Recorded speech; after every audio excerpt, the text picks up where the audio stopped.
It's Roc and Manuch with Jimmy B. Now on ESPN 620, 98.7 FM HD-2, and streaming live at ArizonaSports.com. The guys are powered by the law offices of Lerner and Rowe. In a wreck and need a check? Make one call, that's all. 602-977-1900. And now on your ESPN station in Phoenix, ESPN 620, Roc and Manuch with Jimmy B. I can't do the show today. What's that? This coffee is terrible. I just think they give us. So you just said during the break it's like extra strong. Why would you go extra strong? We always go extra strong. You always do? Always extra strong black. This is like, did you go to service and get it where they changed the oil? That's the major coffee machine. That's a brand new coffee machine they got back there. It is brand new? Yeah, right to you. Who do we need to talk to get that changed? I don't know. But you've been drinking that for how many years now? But you just said new coffee machine. Yeah. As of what, today? It's been about the last month and a half or so. This is so bad. Yeah, I don't mind it. I drink it. You just said it was bad too. It's just got a little less flavor to it. Oh, it tastes like it's garbage. You know, what I could do is, don't complain. It's free, Rock. If it's free, it's for me. I'll take 3. Are you kidding me? Well, we got a big weekend here ahead. Just suck here it in the up Valley. and drink it. D-backs host the MLB worst Rockies, looking to get back on track at Chase Field. Cardinals will kick off the preseason tomorrow night against the defending AFC champions, the Chiefs, and Kyler and some others that are starters are set to play. And our State 48 Roofing It's Your Call question of the day is, do you feel the Cardinals play in preseason reflects the kind of season they will have? Yes, sets the tone. No, meaningless games. You can vote on our X page and our Instagram page. Just search Roc and Manuch, and you'll be able to find us. You can also find us here on ESPN 620, 98.7 HD2. Tune in, the Arizona Sports app, and you can tell your smart speaker, play ESPN 620 Phoenix. And we are on YouTube, so you can see us. We have a set that's here at Wright Toyota. That's our home every Friday. So we have this nice set that's been here for many, many years. It's been like with all 5 stations we've been at. And we hope this one we'll get to keep this one up there for a while. The ESPN Phoenix 620 sign up here. It's withstood the moves that we've had. It's all that. 21 years, September 6th, Rock, coming up right around. Is that what it is? 21 years.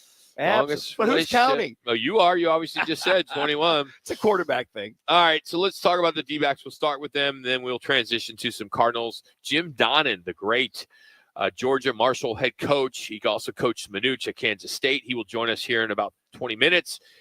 He is also in the College Football Hall of Fame. He is by far one of our favorite guests to bring on. We'll talk Georgia football. We'll talk SEC football, and as well as get his thoughts on NIL and where all this conference realignment is going. But crucial weekend, Chase Field, Diamondbacks 54-61, 4th in the National League West. They got the Rockies in town, who have only won 30 games on the season. Of course, Arizona's dropped to the San Diego Padres. They had yesterday off. For Colorado, they've owned them. They haven't really owned them, but they've owned them at home, 8 straight wins following a loss. So they've had some success. But Zach Gallen gets the ball. 8-12 this year, 5.48 ERA. But I believe I've seen multiple stats, and I didn't go crazy trying to pull stats like you do, Manuch. I've seen 8-0. I've seen 8-1. I know he's 1-0 this season, but he has owned the Rockies for the most part, even though he has given up, I believe, over 11 runs in the 2 starts. Yeah. So he has struggled there. He'll face Austin Gomber, who is winless at 0-5 with a 6.18 ERA, and he is carrying a 6.5 ERA against the Diamondbacks. So Rockies, historically, they've been bad on the road. They've only won 14 games, last in baseball and on base percentage, and they are fresh off a 20-1 beatdown by the Toronto Blue Jays. Just not good. And on the flip side, the Arizona offense, batting just under 250, 324 on base percentage, 436 slugging, and Perdomo and Marte are leading the team right now. So the prediction, if we're going to predict, Rockies are in far worse shape. And with Gallen on the mound, I know he hasn't been sharp this season at all, but his track record against them is elite. So I think there's no reason why this D-back team can't take 2 of 3. Well, here's the thing. The next 7 out of the next 10 games are against the Rockies. So you sit there and go, okay, you got 3. Then you got the Rangers on the road for 3. And then you got the Rockies again for 4 in Colorado. So 7 out of 10. You would hope, they can win 6 out of the next 10 games. It's not like you're playing for draft picks. No, you're not. But I mean, so you got to play, right? If you're gonna feel good about moving forward, because after these next 10 games, after that you're taking on either a team that's vying for a title in their division, or a team that's vying for a wild card spot in their division or in the league.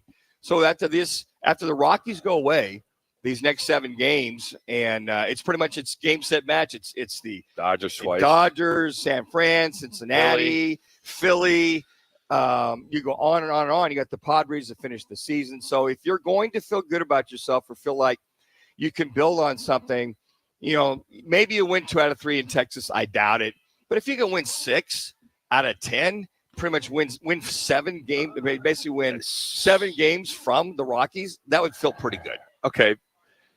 I brought up draft. We know baseball drafts are boring as hell, right. But having that 1, 2, or 3 draft pick could get you in a good position. Sure could. Right now, they currently hold a 6.05% chance at the number 1 pick. Mm-hmm. If these Rockies can sweep them, and they continue to lose, maybe those odds could go up. Yeah, go for that number 1. I'm not doing my homework on college baseball players right now and guys coming up through high school, but I'm sure there's some elite talent out there. Well, the kid they drafted in June is a high school kid. He's an outstanding shortstop infielder. Kid's really. He's going to Texas, isn't he? Yeah, he's going to go to Texas. But yeah, it brings up a good point. If you're going to build or rebuild, whatever you want to call what the Diamondbacks are going to have to go through, you look at those. So do you get one of the top prospect arms? You got one of the top prospect position players who's going to go to Texas. So I think if Mike Hazen looks at that, and the Rockies obviously will get the number 1 pick as we see this team. Who's the next best pitching prospect? Who are the next 2 or 3 you want to go scout, either in high school or in college, prior to next June's draft? I think it's a valid point as to who's going to be one of those guys they could build on from. And they're set to clear over $70 million in payroll due to all those expiring contracts. Do you expect them to have an offseason like they did this past offseason when they brought in Burns and Naylor? And I thought they had a really good offseason. They had a great offseason. At least on paper. But you got Burns is not coming back till 27. Jay Mart's not coming back till 2027. AJ Puck's not coming back till 27. So there's 3. You got there's 2, even 3 bullpen guys won't be back. You got 1 starter won't be back. So to your point, Rock, I think you're going to have to make a move, some kind of hot stove move in the offseason to go get another starter, to go get another closer. And from that standpoint, who are some of the other bullpen guys you can get if you got that kind of money that are good, solid bullpen guys, and then a good, solid rotational guy that you can have, as opposed to the 4 guys you got right now. Because with Erod, this season was, you just hope he can wash this season away and come back in spring training next year and correct all the make all the wrongs rights that he had this year. But on top of that, whether Gallen's back or not, we'll have to see. And then you got Nelson, you got Fott, and then and Kelly. Does he come back or not? We don't know.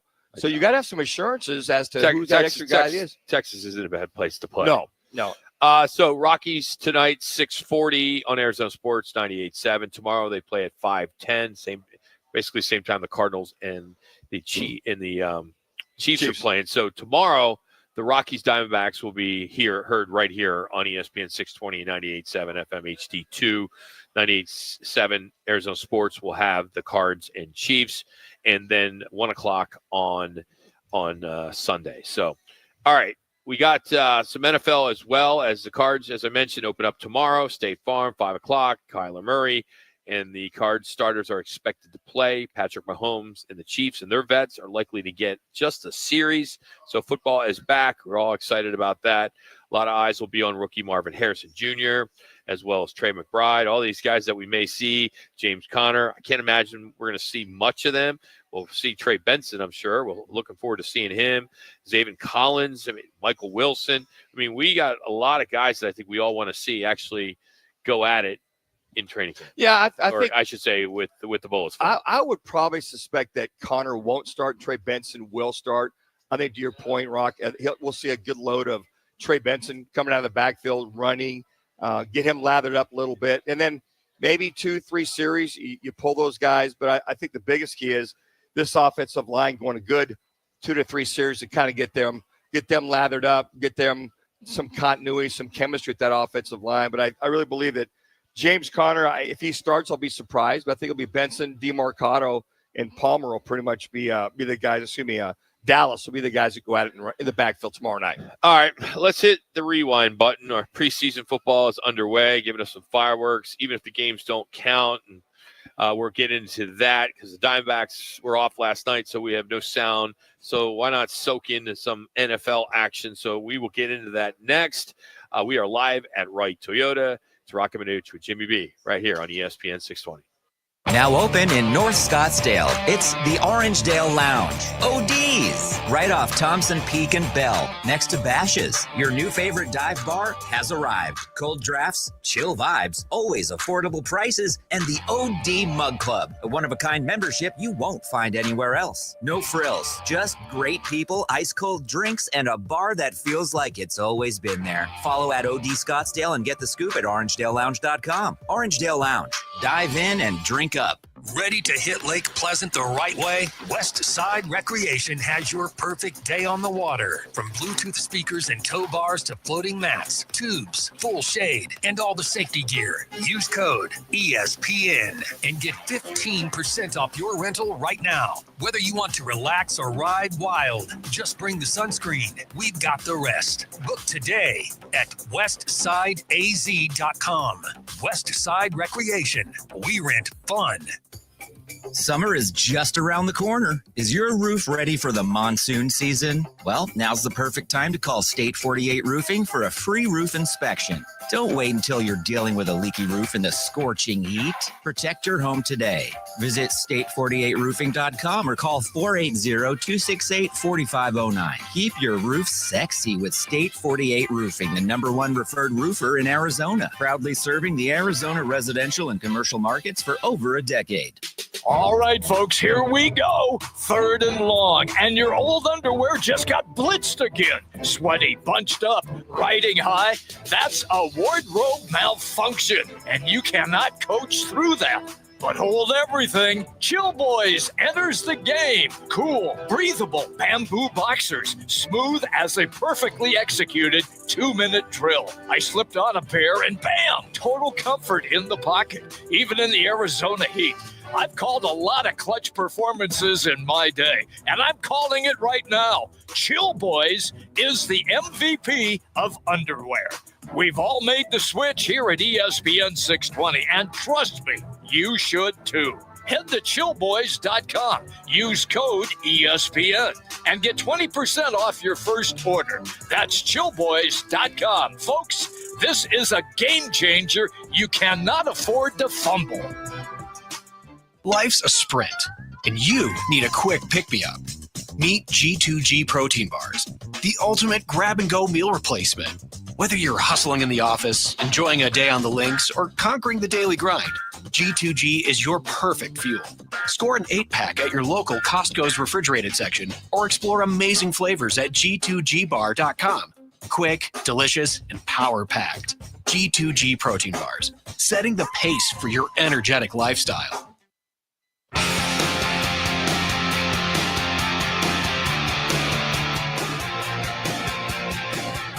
Now it's time for our Replay Rewind. The top sounds of the night and whatever Rock decides to add. Let's get to it in Replay Rewind with Roc and Manuch with Jimmy B on ESPN 620 and on FM at 98.7 HD-2.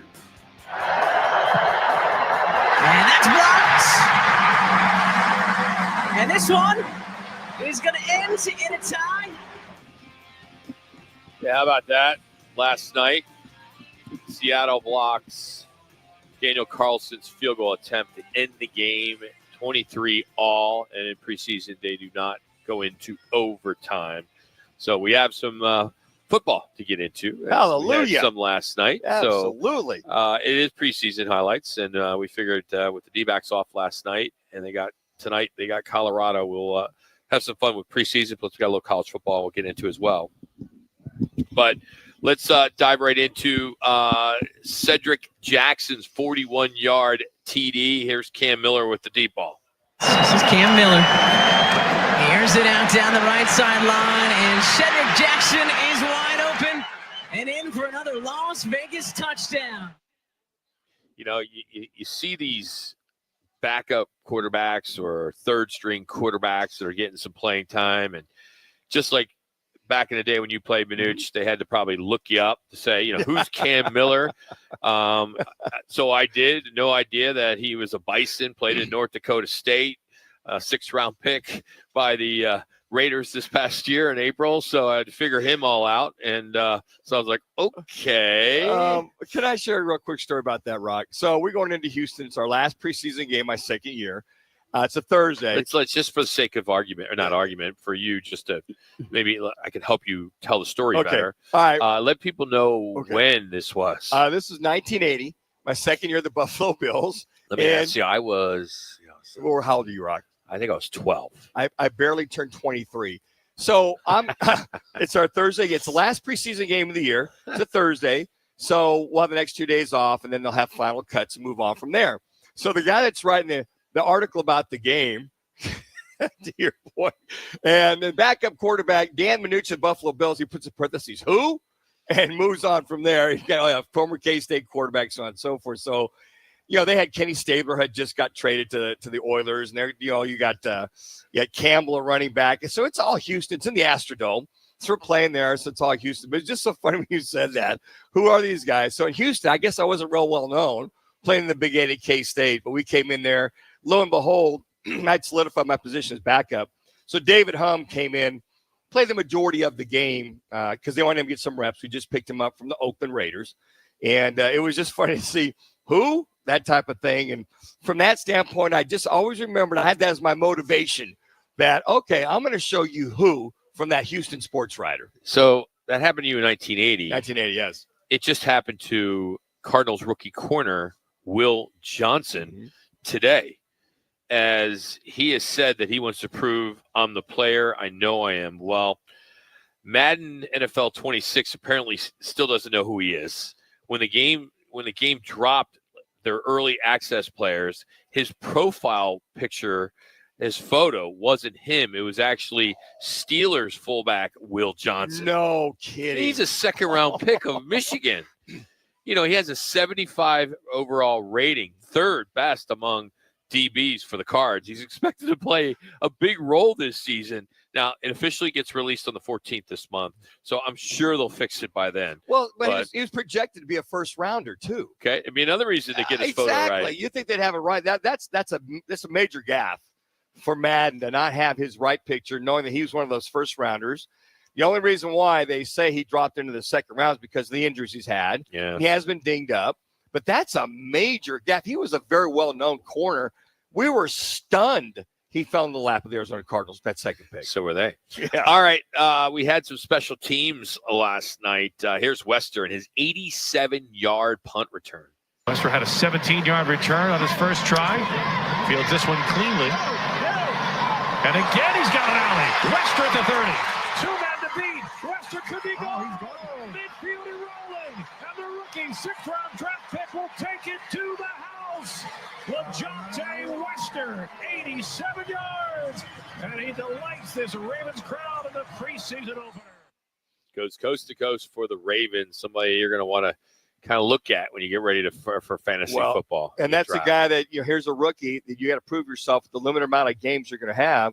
If you're going to shine, you better shine as quick as you can and as often as you can. But that's a great way, special teams, as far as, coverage, kickoff returns, punt returns. Matter of fact, the first kickoff in that Ravens game was a touchback. I think the kicker forgot. You want to kind of pooch it. You want to keep those guys within the 20-yard line, 35-yard line start from the get-go. Hate the kickoffs. It's ridiculous. It's not even fun. It just sucks. It takes away a lot with the game. Well, what's going to be interesting is if they squib it down there, they do the pooch kick. to see the coverage if they can break one. But the last thing you want to do is get a touchback because the ball comes out to the 35 now. And in Philly, they're still doing it. The brotherly shove works again, but this time for the kid from Stanford, Tanner McGee. The push is on. And into the end zone for the touchdown. The system works. It is the system. It is the system. And I'm tired of the coaches out there that, we got to get rid of it. Remember, that was a big conversation in the offseason. Yeah, it was. And he's 6'6", like 250. He's a big kid.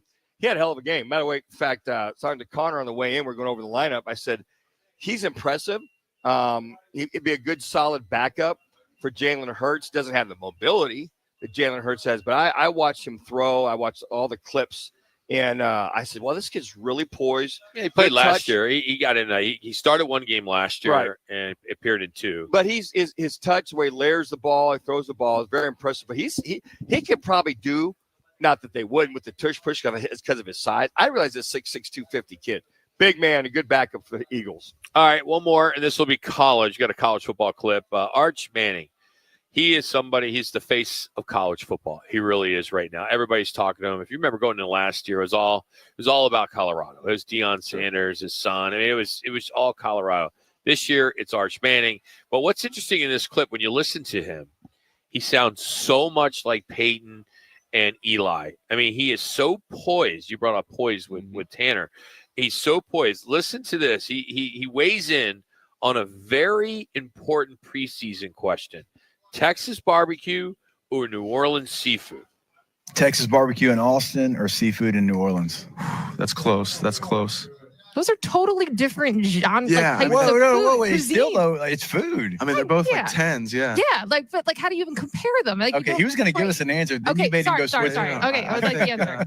I think right now, I haven't been in New Orleans a lot recently, so I think right now barbecue, but I always start to crave crawfish. What about What about? Okay. But actually, I mean, Austin, the breakfast tacos. Yeah, we don't have breakfast tacos really in New Orleans. Like no, I think they only exist. Stuff. Yeah, it's we had breakfast tacos this morning.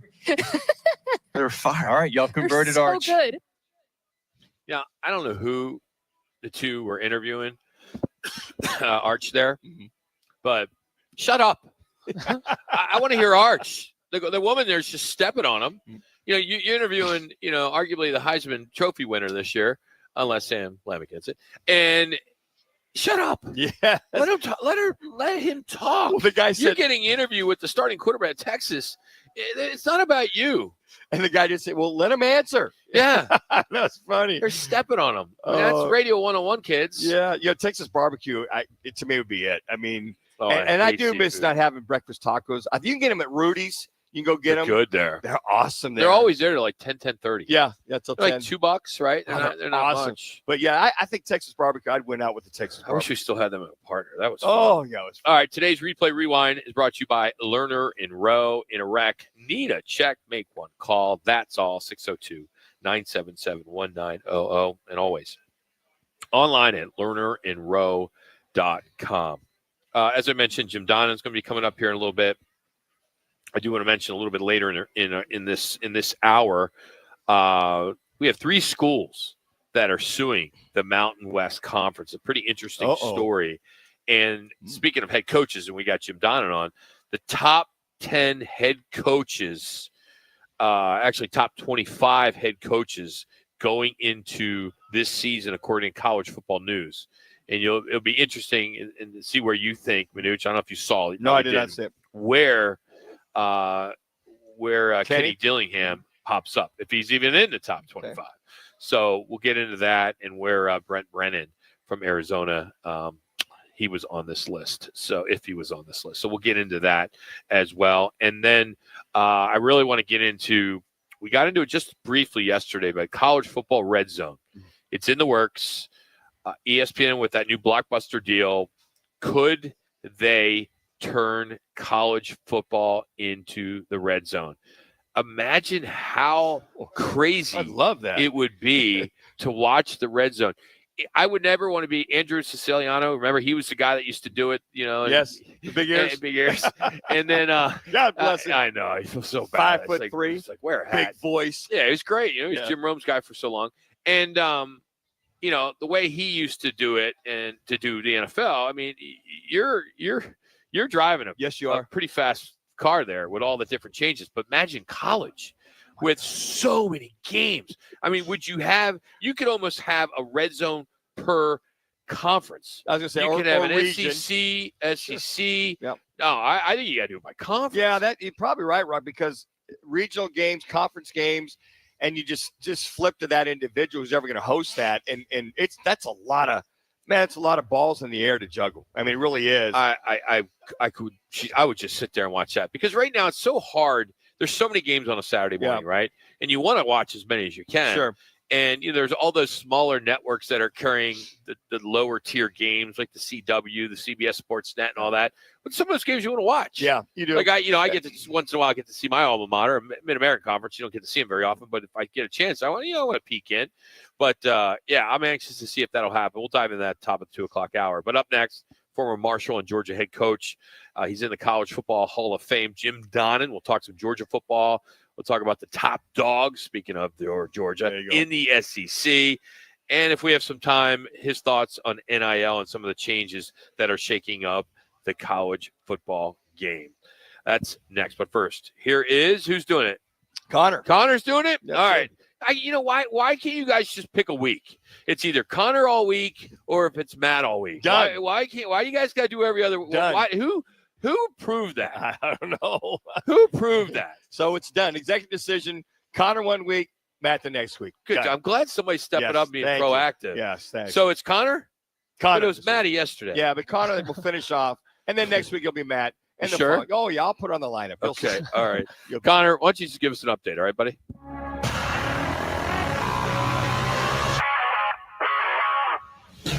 I gladly get you the update there, Rock. It's now time for your Roc and Manuch with Jimmy B's Right Toyota ESPN 620 update. I'm Connor Collins. The Arizona Diamondbacks opened up a 3-game series tonight at Chase Field against the Rockies with Zach Gallen with a 8-12 record, 5.48 ERA.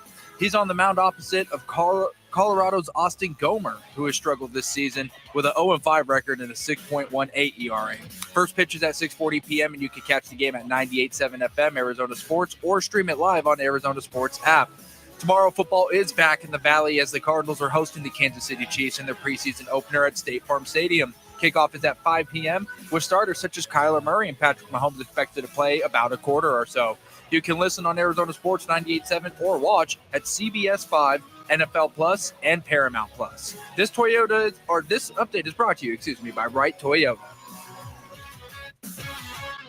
This summer, escape the heat and head to Backyard Desert Ridge, where Valley sports fans go to play. Catch every big moment on 4 massive 10 by 18-foot LED screens and over 40 HD TVs. Fuel up with wings, nachos, and 45-plus beers or cocktails on tap. Then keep the party going with live DJs and reverse happy hour specials. And this fall, it's Forks Up at Backyard, your go-to spot to catch every Sun Devil football game all season long. Reserve your table now at BackyardUSA.com. Tired of the same old weekend routine? Then head to Putting World. Experience an elevated 18-hole golf adventure followed by delicious eats, handcrafted cocktails, and live music at our chef-driven restaurant, Bar 19. Enjoy daily specials and happy hour deals that are sure to keep your wallet happy. Birdies, bites, and brews await. Check out this week's live music schedule at puttingworld.com or just swing on by Putting World, located in the Scottsdale Promenade. Eat it, drink it, sink it. Putting World. Arizona's headquarters for Toyotas is Right Toyota. Hey, Rock, for my friends at Right Toyota in Scottsdale.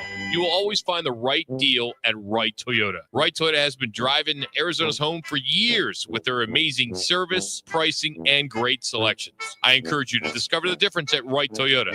Make the right choice. The 101 on Frank Lloyd Wright Boulevard and always online at righttoyota.com. The right price, the right selection. Check out righttoyota.com.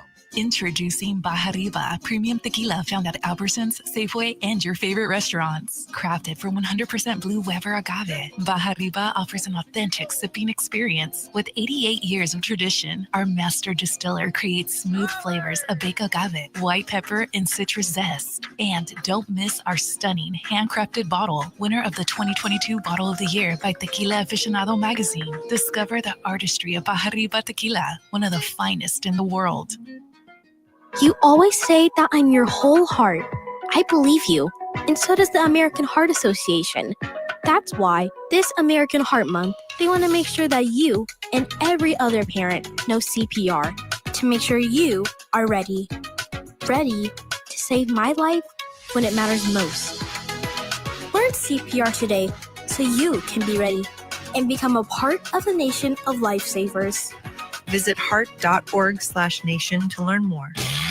Arizona Sports, the local sports leader. Mornings, it's Bickley and Murata, 6 to 10 a.m. Bickley and Murata, 6 to 10 a.m. I like Vinny a lot. I like you too, Bick. Middays, it's Wolf and Luke, 10 a.m. to 2 p.m. Wolf and Luke, 10 a.m. to 2 p.m. What is up? What's going on, Luke? Afternoons, it's Burns and Gambo, 2 to 6 p.m. Burns and Gambo, 2 to 6 p.m. Bernsey, what's going on? Arizona's biggest sports personalities are on the local sports leader. Arizona Sports 98.7 and the Arizona Sports app.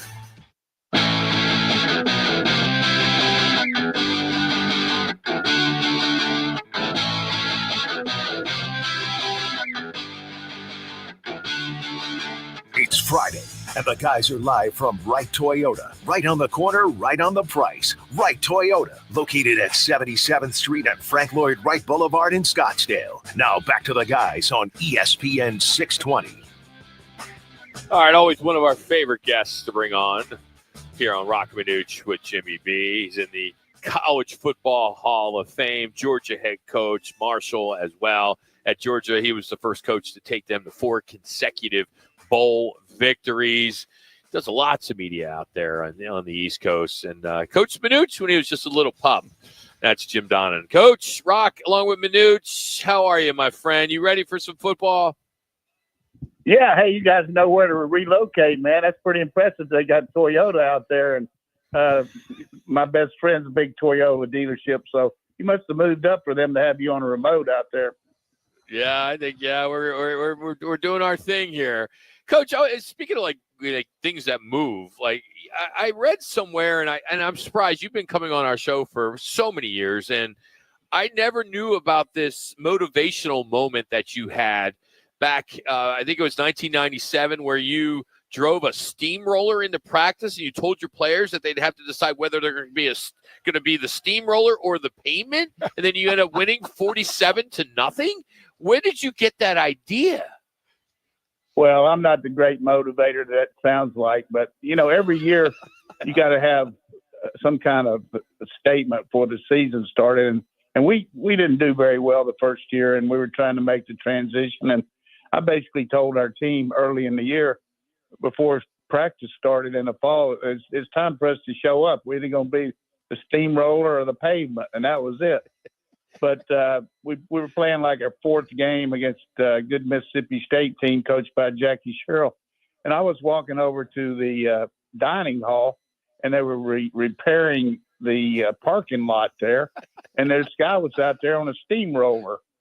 So I walked out and said, look, about 3:30, could you drive that up to the practice field and show me how to work it, and we'll use it for about 10 minutes. He said, sure, Coach, I'll do it. So I told the coaches that I was going to, for while we were stretching, for the players to turn their backs, and I was going to crank that baby up and ride it in. And basically I wanted to let them know that, hey, we were going to be the steamroller. I thought we were rolling. So it worked out good. And I don't know that made us win so easily, but it was something that was just kind of a happenstance, and gets a lot of play because you don't usually ride into practice on a steamroller. It's 47-0. Yeah. I mean, you did. And I'll share a story as well, too. Coach, I remember our last game against KU in Manhattan. I'd never heard you cuss ever during the time I've been with you. And then when we got done warming up, you gathered the entire team or the entire offense together in there, and you said we're going to get after these guys. But all of a sudden you go, we're going to kick the dog, out of these guys. And I went, wow. I mean, that you you had me jacked up from the get-go, but I mean, we came out. Yeah, well, next, it's 30 to zip. The biggest deal on these pregame speeches is overrated, but I think it's certainly if your coach doesn't show, you got to be realistic. You're not going to go against some team that you don't really have a good shot. But preparation is so critical for anybody. I mean, just like when any of the listeners out here, they in high school or college or whatever, you were taking a test and you were prepared and ready to go. You probably did pretty well, but when you didn't work very hard and didn't study, then the test was going to be a lot more difficult. And I just felt like our preparation for KU, the fact that K-State hadn't done very well, I thought all week that we really had prepared our lesson. And I just want everybody to know that I felt like we were ready to do it. And let me tell you something, we beat them. And they left the scoreboard on for 2 weeks after we beat them. That's right. We sure did. 36-20, 30 to zip at one time. But when you talk about motivation and you think of the Kirby Smart and the top coaches in college football, is that motivation a constant anymore for these kids that are coming and going with transfer portal and NIL, or is it just the way of life you teach these guys it has to be to have that kind of success? Yeah, I mean, there's so many things that coaches have to deal with that we didn't. Wear a lot of different hats, and you don't know what your squad's going to look like because of these two different portal situations. I hope they'll get it down to one, but also, I don't think these kids, just because you chew on them, are going to leave and say, I'm going to go somewhere else. But it is a little bit different now because of the opportunities to leave and go play. And I really can't fault the young man that's been around for a couple of years and has a chance to play somewhere else. I mean, playing time is a lot more important than the money. But definitely you got to work on the morale of the team. You got to work on their confidence. Just like for us, I mean, they haven't lost many games here, and they won the SEC last year. But you thought we didn't even have a very good year because we didn't win but a game in the playoffs. So every team, you measure success in degrees. Success for some teams is 7 or 8 wins, some just winning 3 or 4 games, and some of them's getting all the way. So, but we've created a monster here, Kirby. The expectancy level is up to the max. Coach Donnan joining us here, Roc and Manuch with Jimmy B here on ESPN Phoenix. You bring up Georgia, Texas, and Oklahoma now in the SEC. What is the vibe with SEC diehards with Texas and Oklahoma being in the league? And then when the media comes out for the media poll, they pick the Texas Longhorns to win. Well, there's some old traditionalists that didn't want them in the league, and some that want to keep everything like it used to be and pretend Newt Rockney's still alive. So they're not going to change. But I think the main thing here around our university is we see the benefit of adding not only the football, but the other sports that these teams bring in. Oklahoma's gymnastics, their softball, Texas, all the different platforms that they have. And that just adds to these non-revenue sports and the competition. But as far as Texas being picked number 1, realistically, of the teams that are coming back that were in the last 4, they've got more guys back, and they've got even though Arch is not a quarterback's proven, he certainly got ability. And their schedule is so much different than any of the other top teams. I mean, it's just the luck of the draw, but Texas and Missouri is really not fair, the teams they're playing compared to the rest of the league, because they don't have to play some of the really, really good teams except Texas against us. And I'm not griping about it, but it's still, your schedule has a lot to do with your success rate.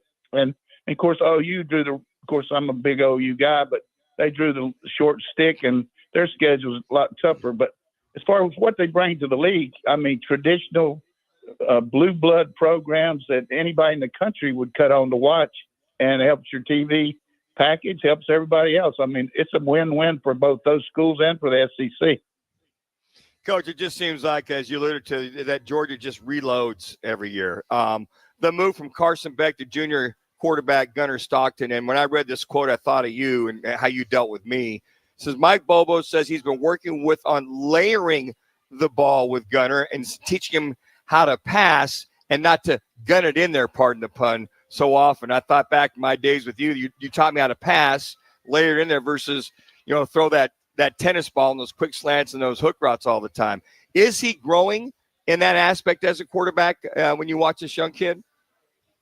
Yeah, I think any quarterback has a tendency to maybe want to show you that he's got the gun and he's going to take some risk. And particularly when you're trying to prove yourself, not only to your position coach, but your fellow teammates, because there is a question mark about Georgia. As soon as any station in the country would ask about Georgia, including yours, they're going to say, who's the quarterback? What's he going to be? So, but he grew up wanting to be the Georgia quarterback. His dad was a high school coach here. His dad was a good player in college. He's always wanted to be the guy. And, most states, the young men grow up wearing those hats to class and wanting to be the guy at their school. And at Georgia, that's a big deal. So he's paid the price. But I will say this, as a quarterback coach that's watched him, he's had so many reps in practice against quality. I'm talking about NFL guys that all of you know, your listeners out there, Jalen Carter, all these guys have been drafted and playing. He's been a scout team quarterback against them. He's had we have an inordinate amount of reps because we have a lot of depth. So he gets to go a lot in practice that some teams maybe aren't training quite as many guys. And he's prepared as far as preparation and knowing what to do. He's just got to do it when the band's playing. Coach, I look at Georgia. I mean, you open up against, it's got to be kind of tough when you open up against Marshall. You've coached at both. But when you look ahead, Tennessee in the third week, Alabama in the fourth week, it doesn't get easy, as this looks like a heck of a schedule. And Texas is waiting for you in mid-November. Outside of Georgia and Texas, who else in the league are you pretty concerned about? Yeah, I'm concerned about, the way you saw these upsets last year. But watch out for Marshall from this perspective, and then we'll get to it. They've got 60 transfers. So how do you know what they're going to do? A whole new coaching staff, a new head coaching staff. So your first game is kind of a crapshoot in your preparation. So they're going to have to be really on point there to adjust. So I don't think this game is going to be quite as easy as it might have been just because the unknown. But as far as the rest of the league, a team that gets my attention that really is under the gun because they've started out so poorly every year with a loss is LSU. And the expectancy level there is always high, like you guys know. But they do have a veteran quarterback in Garrett Nussmeier, some really talented receivers.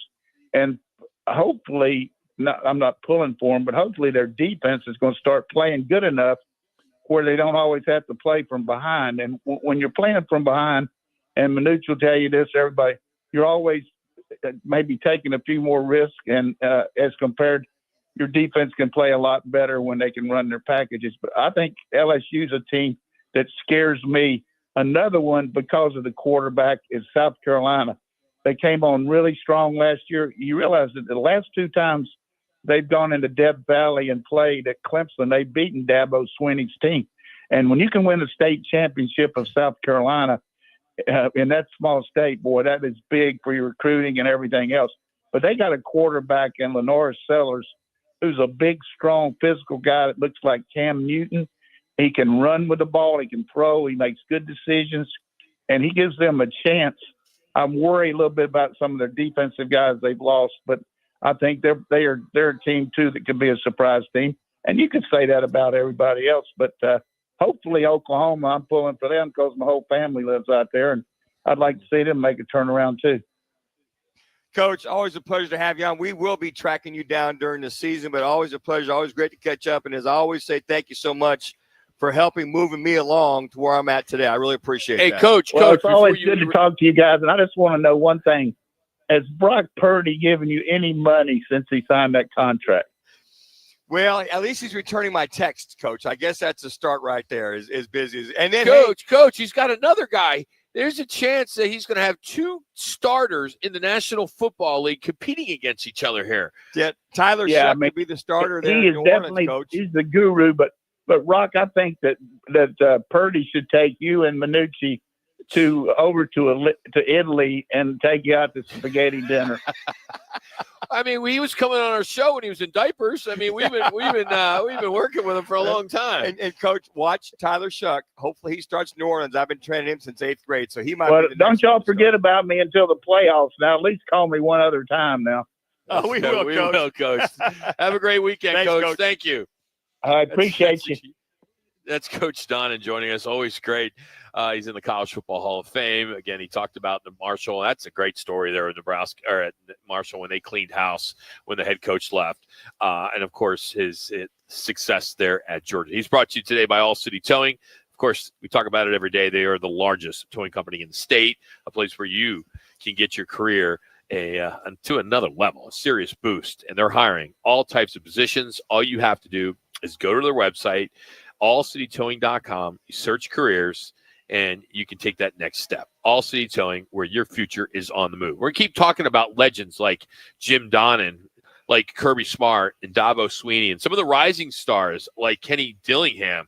The top 25 college football coaches for 2025 are out. Who's climbing? Who's falling? Where's Kenny on this list? We'll get into that next. It's Roc and Manuch with Jimmy B from Wright Toyota. Twin Peaks is the best in the game. Here, your favorite drafts are poured at a frosty 29 degrees, and rare barrel-aged whiskeys are served just the way you want them. It's bigger game days and bolder fight nights. I mean, where else can you find a scratch kitchen that always comes in clutch every day from lunch to late night? Only at Twin Peaks, the #1 sports bar.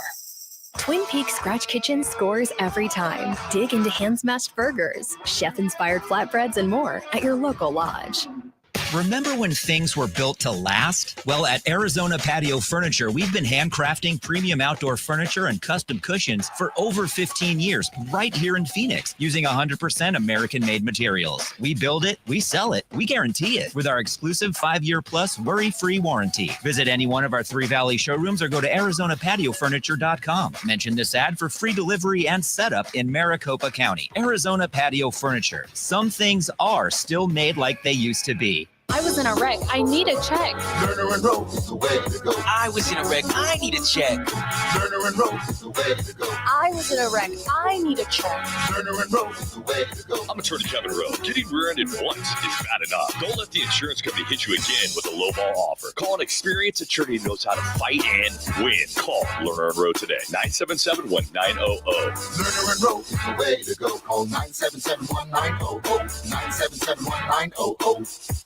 Join the team at the largest towing company in the state, All City Towing. We're hiring dispatchers, call takers, lot attendants, drivers, and customer service personnel. Enjoy benefits like the state's most advanced towing equipment, set work schedules, a healthy 401k employer match, health benefits, employer paid life insurance, and a monthly fuel allowance. Ready to take your career to the next level? Visit us at allcitytowing.com. All City Towing, where your future is on the move. When hot is not an option, Stay Cool delivers. From patios to warehouses, shops to summer events, Stay Cool's Slim Cool Elite and Cool Cube mobile air coolers bring more air for less money. Rust-free, USA built, backed by over 40 years of cooling expertise. Available now at Home Depot, Lowe's, Ace Hardware, Tractor Supply, and Northern Tool. For more information, go to staycool-products.com. Stay Cool Products. Form, function, value. Get yours today and beat the heat. Construction managers. You prioritize safety with hard hats and gloves and harnesses, but there's another tool to add to your first aid kits. Naloxone. Naloxone reverses an opioid overdose and saves lives. Not only are construction workers at a greater risk of an opioid overdose than people in other occupations, but many overdoses occur in or near job sites. Provide access to naloxone and protect your workers. Together, we can build a safer future. Visit naloxoneaz.com. That's naloxoneaz.com. Roc and Manuch with Jimmy B want to take you back. A quick reflection on some of the more memorable moments in sports and pop culture. Now, time for your Wright Toyota On This Day report. Wright Toyota, right on the corner, right on the price. Wright Toyota in Scottsdale. All right, we'll go back to night. This can't be right. When I wake up in the morning. Give it a shot, I'll tell you. It's not. Randy Johnson didn't pitch in 1997. He was pitching 97. I mean, 77. Oh, no. So, this must be 97. No. As he was in Seattle, struck out 19 batters. You know, AI screws up a lot. Got to double check it. Big time. 88, I know this one's right. First night game at Wrigley Field. Rain shortened. It was an historic attempt to host Wrigley Field's first night game. However, it rained. Do they... The focus is still in the day games, I know, at Wrigley. Do they have a handful, only so many games at Wrigley now? I don't know why. I mean, I love day games. Are great. Sure. I used to love watching them, growing up. Yeah. I don't know if it had something to do with the neighborhood, the whole area of Wrigley. I mean, I'm sure people listening that are from Chicago know exactly why, but I'm not from there. Well, there's people living in those apartments across the street there. Yeah. So I don't know. But now the way they've got the stands at that apartment complex above it, and what have you. But, any game at Wrigley is a good game, night and or day. I would say that's probably pretty much most of what a lot of folks have. We a little too loud for the folks out here, right?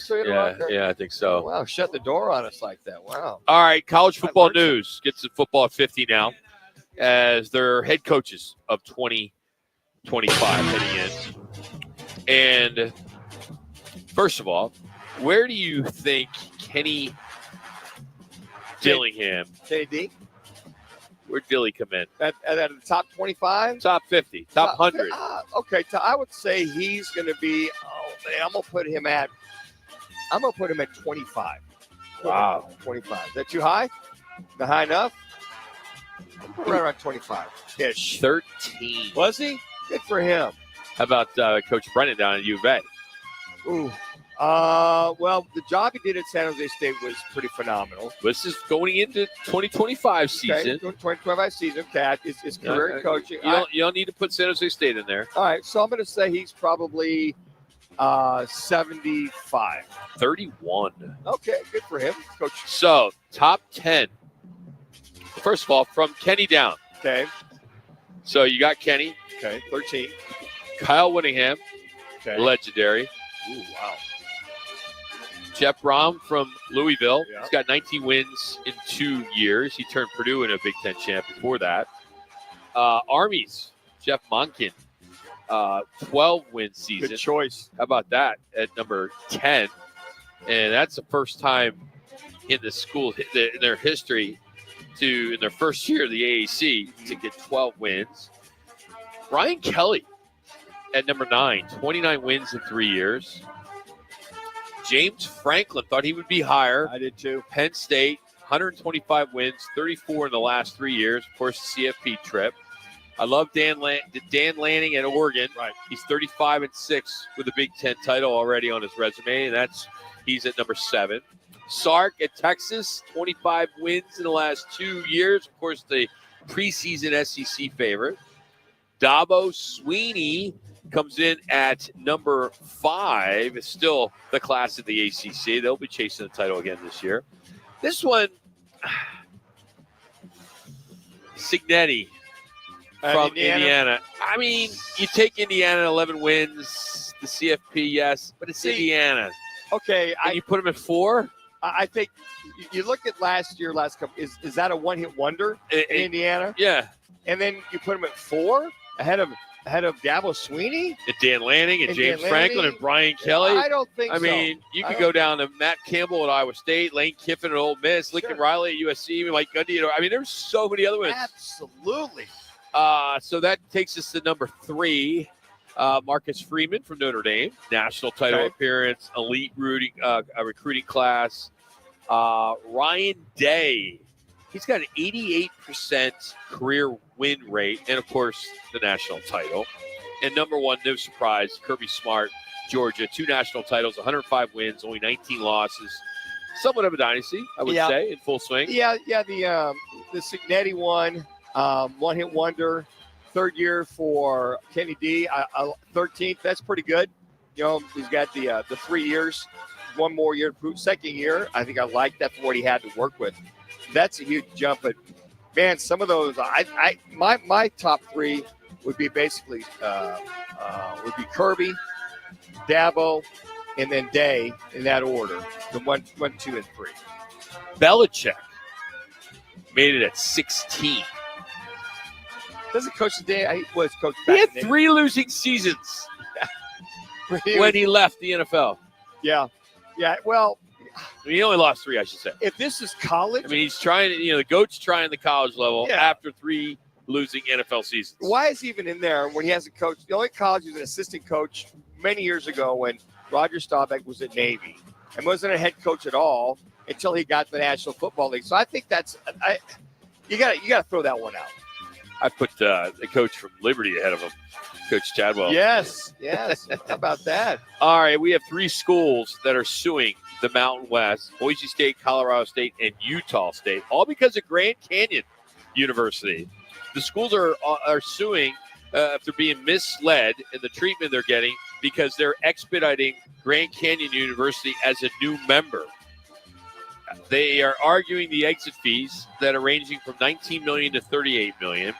They're saying that there's no link to the action. They don't think there's any really harm to the conference, but they are trying to claim that they should get more money. And I'm like, come on. A lawsuit over that? Just because they're expediting Well, it? because the conference holding on to this money. Right. And, even the Boise State had some college football playoff revenue. There's some unpaid travel reimbursements. So they're upset with the distributions. And, they're throwing Grand Canyon in there because obviously we know got Grand Canyon's going into the Mountain West basketball 1 year sooner. Why are you so concerned, these 3 schools? I don't understand why the concern, because of the exit fees, whatever the fees are. Hey, GCU, welcome to the Mountain West. But we're going to sue your butt because we're going to sue the conference because of exit fees. Doesn't make sense. I went 2-1 yesterday preseason. Okay. Scott Spreitzer, DocSports.com. He's going to break down some of the key preseason games. You need some I'm help. betting, man. Why not? Yeah, I guess it's preseason, right? Yeah, I know. We're going to get into that. We're going to talk about the college football red zone. Is it on its way? Plus, this week's edition of Roc's Man Fights. You don't want to miss that at 2:15. It's Roc and Manuch with Jimmy B. We are out here at Wright Toyota. You can hear us on ESPN 620, 98.7 HD-2, and you can see us on YouTube. Stick around. Hour number 2 next. This is the story of the one. As a lineman, he does whatever it takes to keep the power on in his community. And he wants a partner like Grainger who does the same. Grainger offers the professional-grade products he needs, from voltage detectors to harnesses to hard hats, plus fast, dependable delivery, so he can rise to every challenge. Call 1-800-GRAINGER, click Grainger.com, or just stop by. Grainger, for the ones who get it done. Americans may not agree on much, but we agree on Social Security. We all pay in. It ought to be there when we need it. Social Security could face a funding gap in less than a decade, and I don't want to see a pay cut. I'm with AARP in the fight to protect the Social Security we earn. Pledge to protect Social Security at aarp.org/weearnedit. That's aarp.org/weearnedit. Paid for by AARP. Staples presents That Was Easy. Big year. I'm starting middle school. Welcome to the jungle, Missy. Best part? My parents promised me a new laptop. Perfect for homework, essays, and drudgery. So we went to Staples. They had all the latest tech, and laptops were up to 40% off. Woo! Another back-to-school budget saved by Staples Easy Button. Mom high-fived the cashier. So embarrassing. Staples. That was easy. In-store, online, and on the app. In 823, select models only. Finding great candidates to hire can be like, well, trying to find a needle in a haystack, but not with ZipRecruiter. Its powerful technology actively finds and invites qualified candidates to apply to your job. So while other companies might deliver a lot of hay, ZipRecruiter finds you the needle in the haystack. See why 4 out of 5 employers who post a job on ZipRecruiter get a quality candidate within the first day. Try ZipRecruiter for free at ZipRecruiter.com/free. That's ZipRecruiter.com/free. free. I was in a wreck. I need a check. Lerner and Rose is the way to go. I was in a wreck. I need a check. Lerner and Rose is the way to go. I was in a wreck. I need a check. Lerner and Rose is the way to go. I'm attorney Kevin Rowe. The insurance company's job is to pay you as little as possible. Our job is to get you every dollar you deserve. Call Lerner and Rowe today and let's make them pay. Call 977-1900. Lerner and Rose is the way to go. Call 977-1900. 977-1900. Did you buy a lemon? If you've had repairs under warranty, your vehicle may qualify as a lemon under the Arizona lemon law. Don't let them give you the runaround. You're not on your own. The law is on your side, and so am I. Hi, this is Henry with Hammer Law, Arizona's lemon law firm. Enforce your rights under the Arizona lemon law. Call Henry and drop the hammer. Call 480-480-1014 or check us out at hammerlemonlaw.com. That's hammerlemonlaw.com. KTAR AM Phoenix, Arizona's home for the worldwide leader in sports. Is ESPN 620.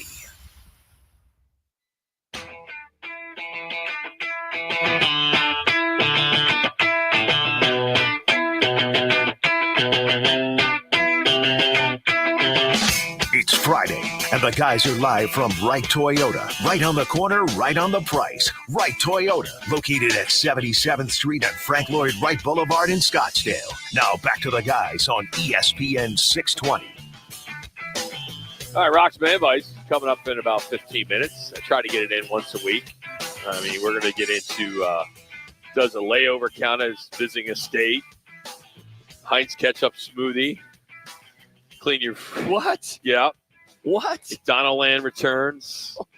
I got the worst TikTok hack ever. What else do I have? You just made my Laundry stomach confessions. queasy. I got some pretty good ones today. So that's coming up in a little bit. And then Scott Spreitzer, you degenerates, stick around 2:30 if you want to bet like me during preseason football. Got to get your preseason betting on, right, Rock? I got to get warmed up. Get warmed up. Juices. Hopefully, bring in some money so I have to lay in for the regular season. So, we talked a little bit about yesterday, little yesterday, but ESPN's new blockbuster deal with the NFL, which could bring one of football's most popular concepts, the red zone, to the college game. Now, the NFL is taking a 10% stake in ESPN. It's worth about $2.5 billion. They're handing over all the media assets like the NFL Network and the Red Zone brand. So this should, and I hope we're keeping our fingers crossed, and I really believe it will happen, it'll open the door for the college football Red Zone, which I can't imagine a bigger platform where they will just kick some serious ass with viewers every single moment on a Saturday.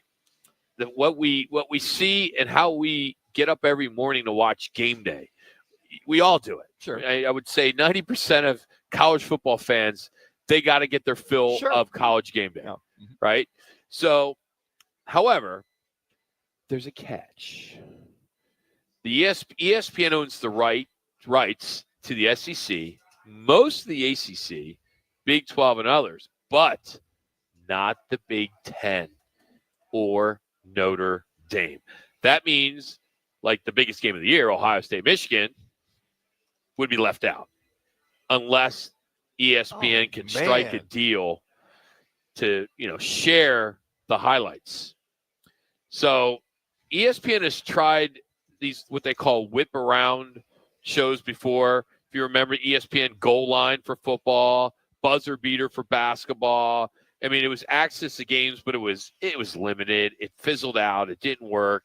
If this new deal can get, sadly, let's just be honest, the way our world works, federal approval, ESPN would then own the Red Zone, the trademark, which they do now, but the entire trademark, and potentially expand it into college football, the NBA, NHL, and whatever else they want to program. So they got to get some approval. And if it happens, it probably won't happen until late 2026. But if it happens, Saturdays in the fall can get a whole lot busier for us channel surfing fan. Yeah, and I guess my question would be, there's what 60-some games a weekend they're going on. They're starting Thursday, they go Friday, they go Saturday. So are the 3 days. Thursdays, Fridays would be easy, but Saturday, if there's 60-some games going on, I don't know. You brought this up earlier, Rock. What platform would I go to if I want to focus on the SEC or the Big 12? How do you manage that? I think it would be like anything else that we see. You're going to see 4 windows on your TV. Okay. You click SEC, you click Big 10, you click Big 12, and you hit ACC. Okay. There's only 4. Yeah, that's true. I mean, sadly, the only chance that the Ohio U's of the world or the NAU's of the world are going to get in there is if they're playing one of those 4 main conferences. When they add the extra teams to the Pac-12, will they be considered part of that? You think? Click on the Pac-12. You got Boise State going over there. You got the teams that are going over there to the Pac-12 besides Washington State. They could. It just depends how much money they want to invest in it. I would be great because me trying to go online and to look at the scores and do the online feed or even stream the game would be easy for me to go, okay, let me see how K-State's doing. They're not on. I can't find them anywhere. I click on the Big 12, and at least I get an update on K-State, how they're doing, how KU, whatever it is. I'm going to get an update, periodic break-in. Okay, let's go to Manhattan, Kansas. Okay, let's head over to Iowa State, so on and so forth.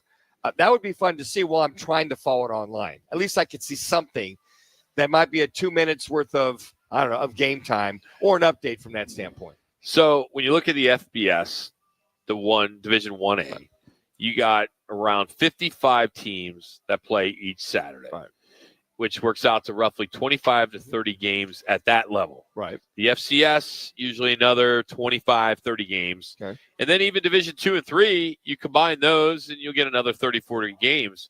But if they can knock that out and have multiple college football red zones. Oh, my gosh. If you're an advertiser, you're all over this. Yeah. Question, I can't imagine if you're in a sports bar. I'm involved in a bar. It's not a sports bar, but we're going to be we're watching the games, right?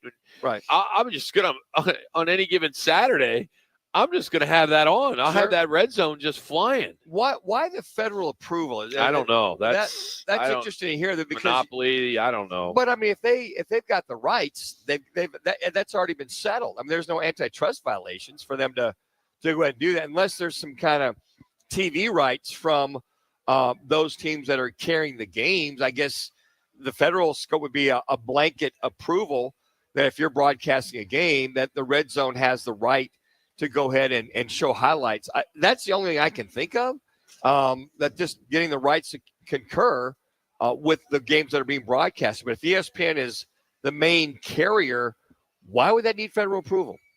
I mean, I think that that's all that is crossing the T's, dotting the I's, period at the end of the sentence to make sure everything is copacetic if you're going to do that. And you've got the overall approval. But if you're ESPN, you've got the rights.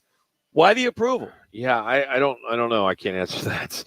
We'll have to bring Rick Horrow on next week to find out, this could be somewhat of a snag. Well, I think the bigger story is if the Big Ten and Notre Dame wants to play.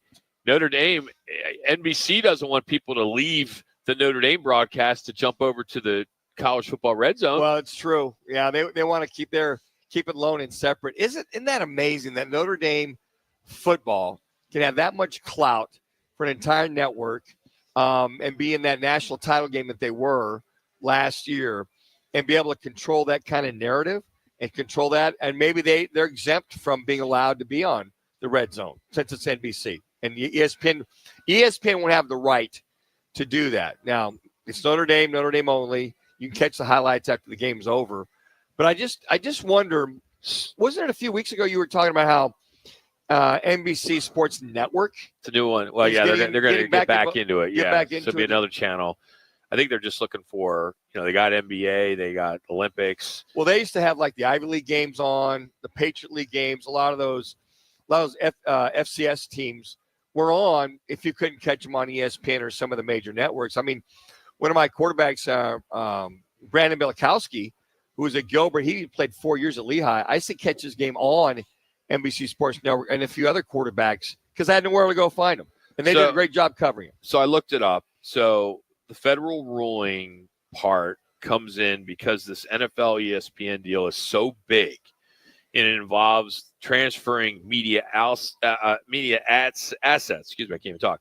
That has to clear antitrust and regulatory review. So mainly from the Federal Trade Commission, the FTC, right, and possibly the Department of Justice, the DOJ, has to get involved because it raises competition questions. It also reduces consumer choice or blocks rivals from key content. So there's some challenges there. So until the federal regulators approve, ESPN can't even launch this new product and use that brand. So the National Football League, that's all taken over because NFL controlled that with the red zone, and ESPN's taking that over. I can see what they're saying here is that, hey, look, if our school is broadcasting this game under ESPN, we don't want to be a part of it. We want people to focus on us and us only versus it going to another platform where you just brought it up, Rock. They leave the game. I go to the red zone in college. I go to the Big 12, and I want to watch the 6 games that are going on or 8 games that are going on a basis as far as every 3 minutes they switch it. So I think what they're saying is they want the colleges to give their blessing that you can come in and do this red zone, and we know you're going to leave our network, but to go to another platform to show the highlights. And we've got it over here on ESPN or ESPN Plus. So I understand what they're trying to say. I think that's nothing more than from the federal approval that those senators, those congressmen go into the networks, the Big 12 or ACC, whatever, and say, do you have a problem with a red zone by ESPN for them to go have your game and rebroadcast, not rebroadcast, just show it live on a different, even though it's part of it, on a different platform. I don't want to dive into the whole ESPN and NFL and what I think is going to be a challenge down the road with fake news and all that other crap. But we do have some sound I want to pass along that CC pulled. Here's Roger Goodell talking about the impact of ESPN buying the NFL Red Zone. Well, that'll actually stay the same. It'll continue to be produced right here in this building. It will be the NFL Red Zone. I don't think fans will see any difference to that. Obviously, in the context of that, though, ESPN purchased the Red Zone name, and they will be able to utilize that for other sports, college football and other things. And I think that could be an exciting thing for our fans also to see a Red Zone maybe in college football or other sports. That's something that they now own and have the ability to do that. But as far as Red Zone, NFL Red Zone, there won't be any changes for our fans. Scott Hansen will be the host. He's been the host for the NFL Red Zone. So you're going to expect the same delivery, nonstop highlights. Nothing will change. I mean, it's interesting he said that. To his point, you may see the same thing in college football. So I wonder if he already kind of spilled the beans, and he did say once it's approved. But I wonder if he knows something that we don't know. Of course he does. When he said he's not going to tell you. It's like I think he just kind of tipped his hand as to which way they're going to let the college red zone clearly be available. Why do you think we just took a whole segment on it? No, I know, Rock, but I mean, he just clearly did. There's clarification. We have to worry about federal approval. He just gave the approval. No, he did. No, he still got federal approval. He's not bigger than the federal government. I get it, but he kind of tip his hand when he said, well, the college red zone. And he didn't say, he kind of later caught himself, said, bearing federal approval. Kind of caught himself, Rock. All right, one singer, 12 hours. Who's locked in your road trip playlists? And why did one poor guy torture himself with Nickelback on repeat? We're going to get into Rock's Man Vice next. It's a good one. Stick around. We'll discuss it all. You listen to Roc and Manuch with Jimmy B from Wright Toyota. Twin Peaks is the best in the game. Here, the ultimate lunch lineup boasts wall-to-wall sports and scenic views. When you're hungry and in a hurry, the Scratch Kitchen delivers lunch in the clutch. I mean, where else can you order a 29-degree draft beer and a quickie combo on your lunch break? Only at Twin Peaks, the #1 sports bar. Twin Peaks Scratch Kitchen scores every time. Dig into hand-smashed burgers, chef-inspired flatbreads, and more at your local lodge. Remember when things were built to last? Well, at Arizona Patio Furniture, we've been handcrafting premium outdoor furniture and custom cushions for over 15 years, right here in Phoenix, using 100% American-made materials. We build it, we sell it, we guarantee it with our exclusive 5-year plus worry-free warranty. Visit any one of our 3 Valley showrooms or go to ArizonaPatioFurniture.com. Mention this ad for free delivery and setup in Maricopa County. Arizona Patio Furniture. Some things are still made like they used to be. This summer, escape the heat and head to Backyard Desert Ridge, where Valley sports fans go to play. Catch every big moment on 4 massive 10 by 18-foot LED screens and over 40 HD TVs. Fuel up with wings, nachos, and 45-plus beers or cocktails on tap. Then keep the party going with live DJs and reverse happy hour specials. And this fall, it's Forks Up at Backyard, your go-to spot to catch every Sun Devil football game all season long. Reserve your table now at BackyardUSA.com. Join the team at the largest towing company in the state, All City Towing. We're hiring dispatchers, call takers, lot attendants, drivers, and customer service personnel. Enjoy benefits like the state's most advanced towing equipment, set work schedules, a healthy 401k employer match, health benefits, employer paid life insurance, and a monthly fuel allowance. Ready to take your career to the next level? Visit us at allcitytowing.com. All City Towing, where your future is on the move. Chronic absenteeism is on the rise. Sophia A., absent. Julio M., absent. These absences are often due to the absence of crucial needs like food, transportation, and healthcare. Olivia H., absent. Preston L., absent. But site coordinators from communities and schools connect kids to the resources they need so they show up prepared and ready to learn. Jacob O., present. Visit communitiesandschools.org. Being present matters. You wanted to be cool, which led you to smoking, which led to a pack a day. Then you met that special someone, which led to starting a life with them, which led to wanting to live longer, which led to quitting. Then you heard you may be at risk for lung cancer, which led you to getting a low-dose CT scan. If you smoked, get scanned. Talk to your doctor and learn more at savedbythescan.org. Brought to you by the American Lung Association and the Ad Council. Do you roll like Rock when it comes to romance? What do you say we go out on a date? Have some chicken, maybe some sex. You know, see what happens. Rock searches the world for tips on dating, divorce, marriage, pop culture, and even... Yes! Yes! Yeah, here's Rock's Mad Vice. 60% of the time, it works every time. I got about a dozen today. So, what's a week without Rock's Man Vice? Gotta have it. So imagine it's you. A long stretch of highway. You got to pick one singer to soundtrack the entire 12 hours. No skipping, no playlist, just one voice on repeat. Who would you use? Oh, man.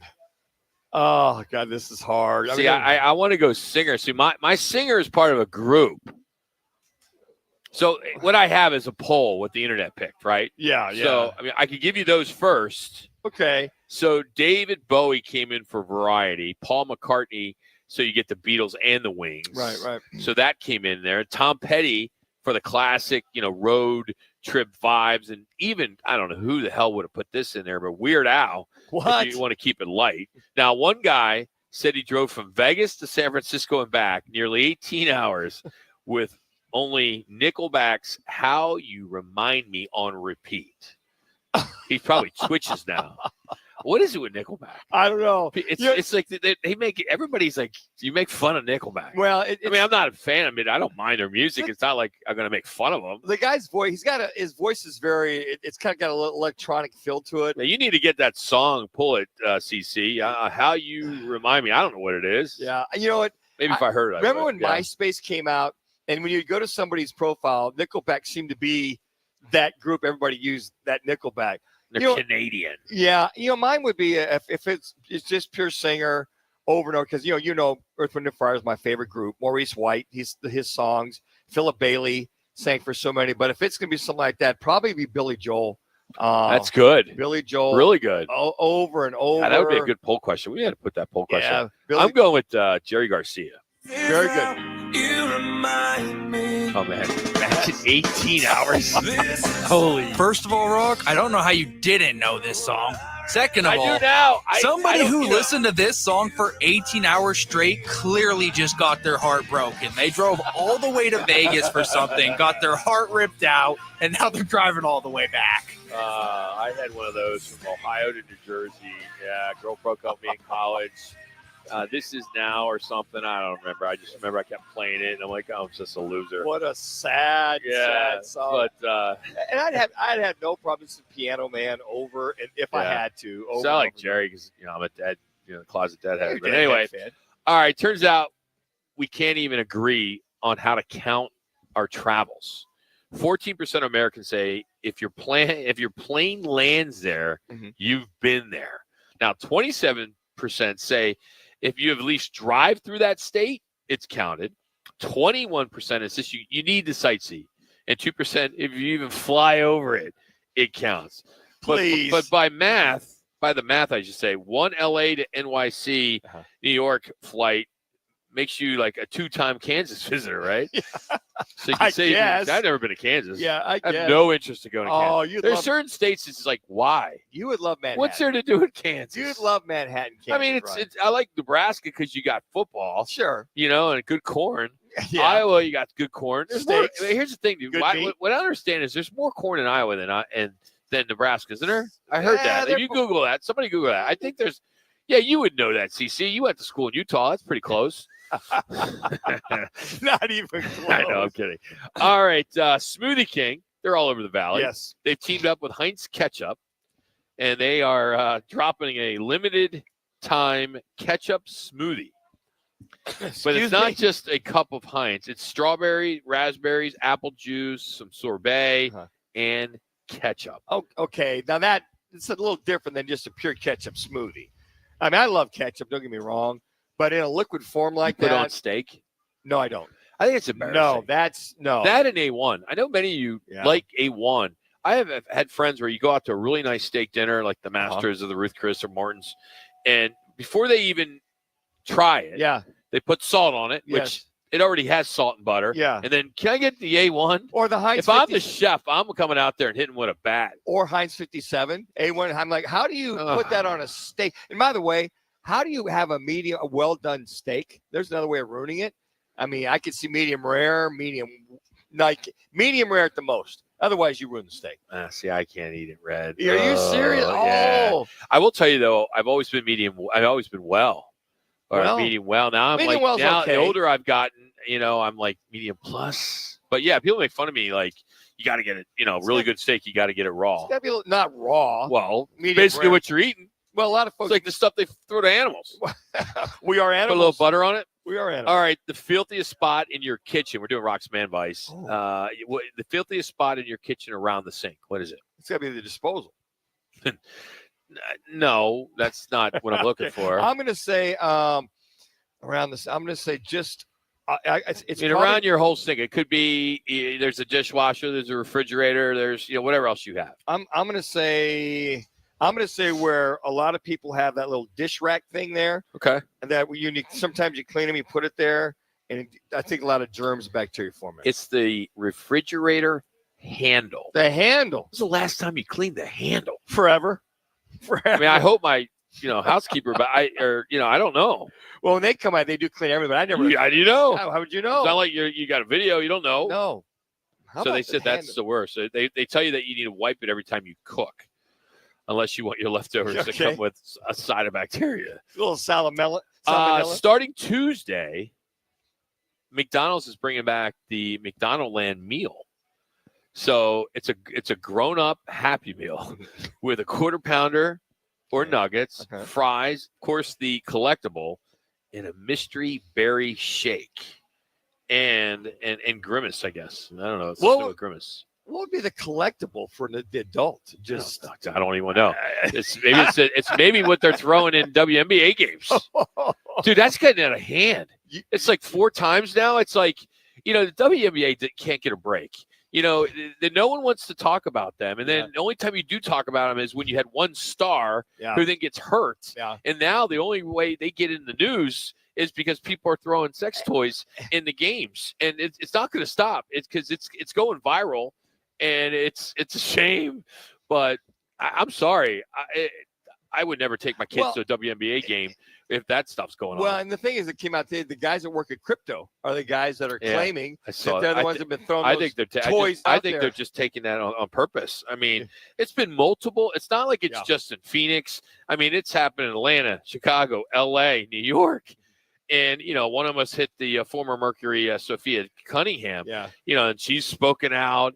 It's just she laughed about it. Yeah, then she spoke out, and then she basically got a little upset about it after a while, and she says it's dangerous, disrespectful, and all that kind of stuff. But it is a story that the WNBA hates, but at the same time, because it is disturbing, it's not a joke. Sure. I mean, it's one thing to throw a little teddy bear or something like that, but when you're throwing, a toy of some sort, a sex toy, and you're hitting somebody, I mean, they got flying, it's just.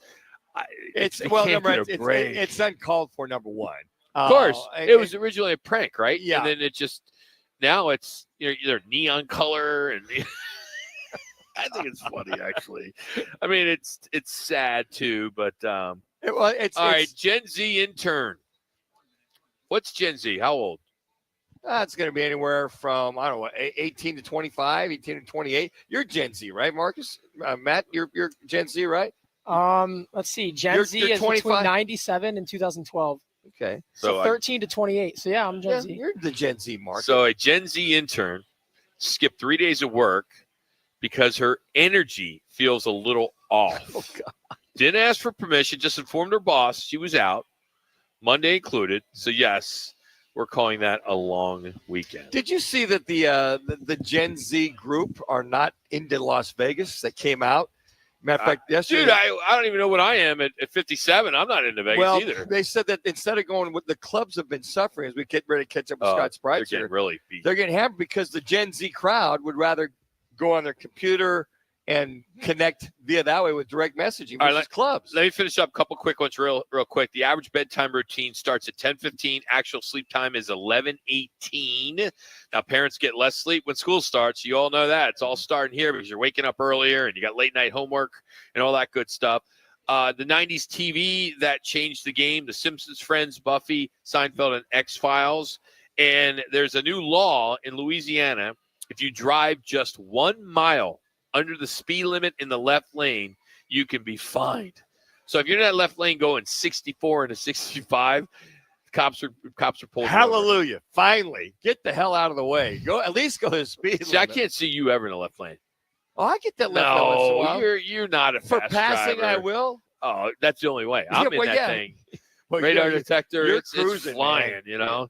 All right, up next, we are going to catch up with Scott Spreitzer. I know it's only preseason, but there's still a lot of money to be made. So he will join us from Doc Sports, break down the games tonight. We'll get into the Cardinals tomorrow and who's worth wagering and who's not. So that's next. But first, is it Connor? All right, Connor with a Right Toyota ESPN 620 update.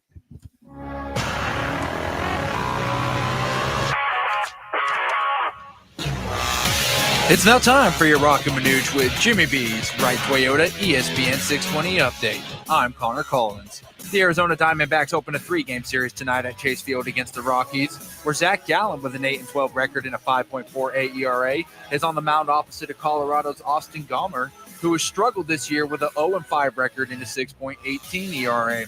First pitch is set at 6:40 p.m., and you can catch the game at 98.7 FM or Arizona Sports, streaming it live on the app. Tomorrow, football is back in the Valley as the Cardinals host the Chiefs in their preseason opener at State Farm Stadium. Kickoff is at 5 p.m. with starters such as Kyler Murray and Patrick Mahomes, all expected to play around a quarter. You can listen to the game at Arizona Sports 98.7, or you can watch it on CBS 5, NFL Plus, and Paramount Plus. This update is brought to you by Right Toyota, where they've got the right deal for everyone. Right on the corner, right on the price. Right Toyota in Scottsdale. Ready to hit Lake Pleasant the right way? West Side Recreation has your perfect day on the water. From Bluetooth speakers and tow bars to floating mats, tubes, full shade, and all the safety gear. Use code ESPN and get 15% off your rental right now. Whether you want to relax or ride wild, just bring the sunscreen. We've got the rest. Book today at westsideaz.com. West Side Recreation. We rent fun. Life's a sprint, and you need a quick pick-me-up. Meet G2G protein bars, the ultimate grab-and-go meal replacement. Whether you're hustling in the office, enjoying a day on the links, or conquering the daily grind, G2G is your perfect fuel. Score an 8-pack at your local Costco's refrigerated section, or explore amazing flavors at g2gbar.com. Quick, delicious, and power-packed. G2G protein bars, setting the pace for your energetic lifestyle. Hey, it's Kevin Rowe from Lerner & Rowe, trusted across Arizona for helping injured people after serious car wrecks. And I'm Sean Forrester, managing attorney at Lerner & Rowe Law Group. We may sound alike, but Lerner & Rowe Law Group is a completely separate firm focused solely on criminal defense. We handle serious felonies, DUIs, and misdemeanors with decades of courtroom experience. If you're facing criminal charges, don't wait. Call Lerner & Rowe Law Group now at 602-977-1900. Lerner & Rowe is the way to go. Call 977-1900. Hey, Manuch here. As a former NFL quarterback, I've taken a few hits, but nothing worse than bad underwear. Sweaty, itchy, riding up. Now that's a daily sack nobody needs. The crew at Cho Boys sent me their boxers and boxer briefs, and I'm telling you, these are the real MVP. The bamboo pairs, game changers. Cool, soft, breathable, like calling the perfect audible for your lower half. Even out in this Arizona heat, Cho Boys keeps me comfortable and focused. I've swapped out the old gear. Now I'm Team Cho Boys, and the whole squad at ESPN 620 is too. Try one pair, you'll feel the difference. Hit up choboys.com, use code ESPN, and get 20% off your first order. That's choboys.com for underwear that protects the pocket and keeps you cool in crunch time.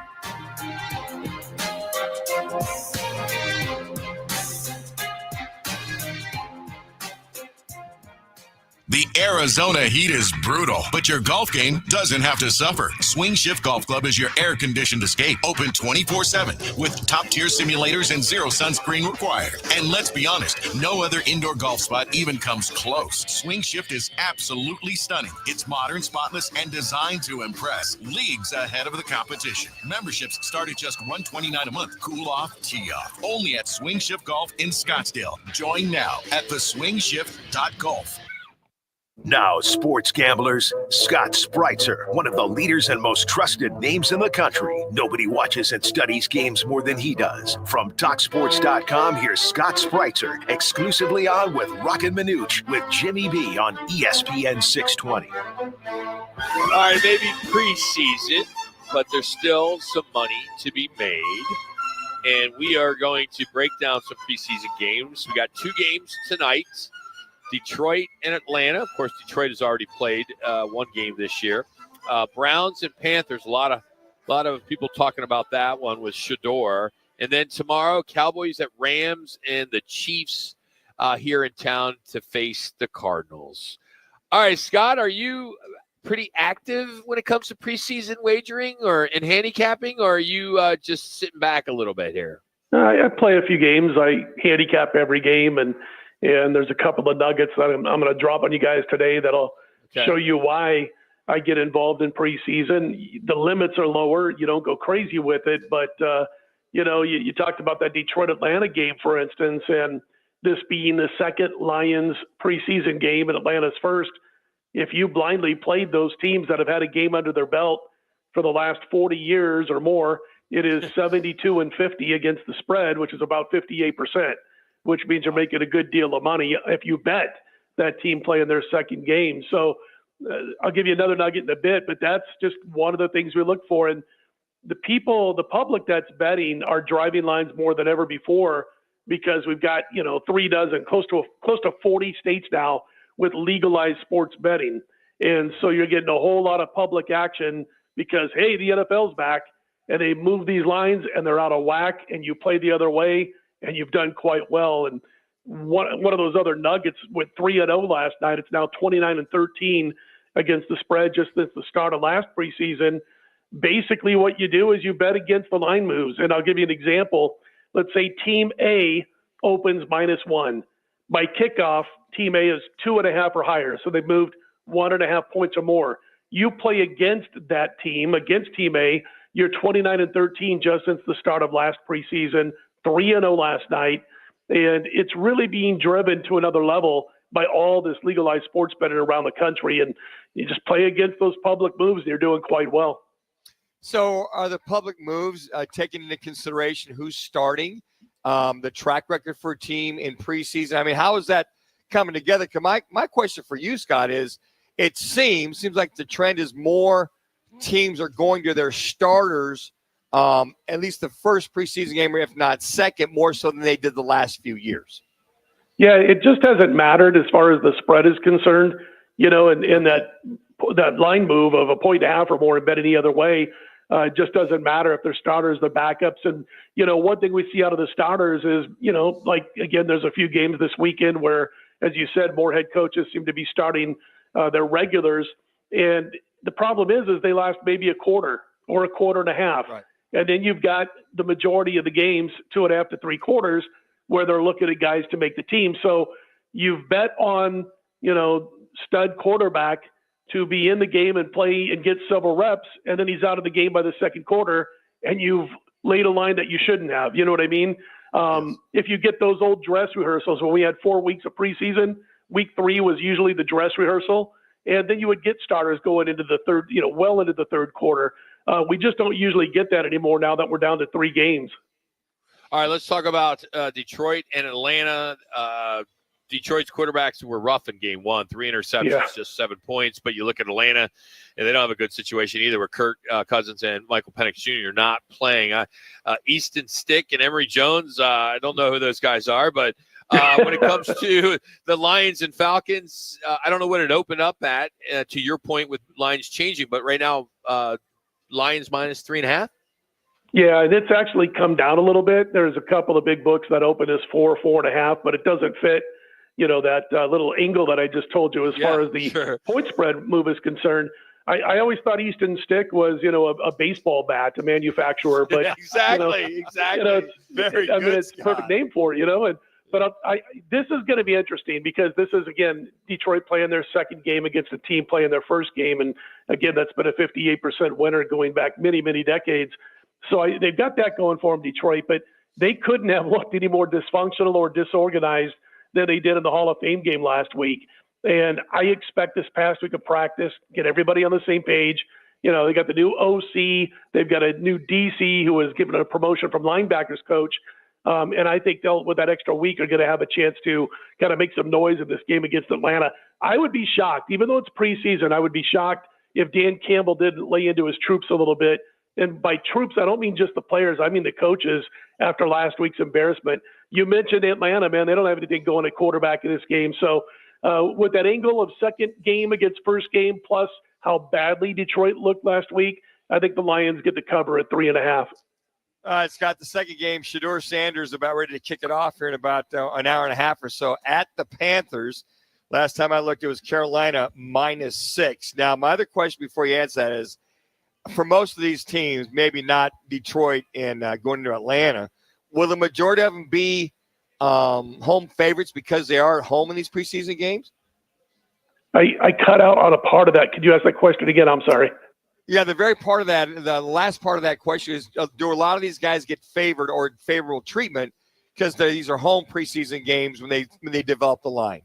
Oh, yeah. I mean, the public wants to bet, you know, home chalk, and so that does get factored into it with the home games, even in preseason, maybe not as much as regular season. But, you know, this is one of those games that fit that angle. I mean, Carolina has, you know, they moved 2 points. They opened 4. They're now 6.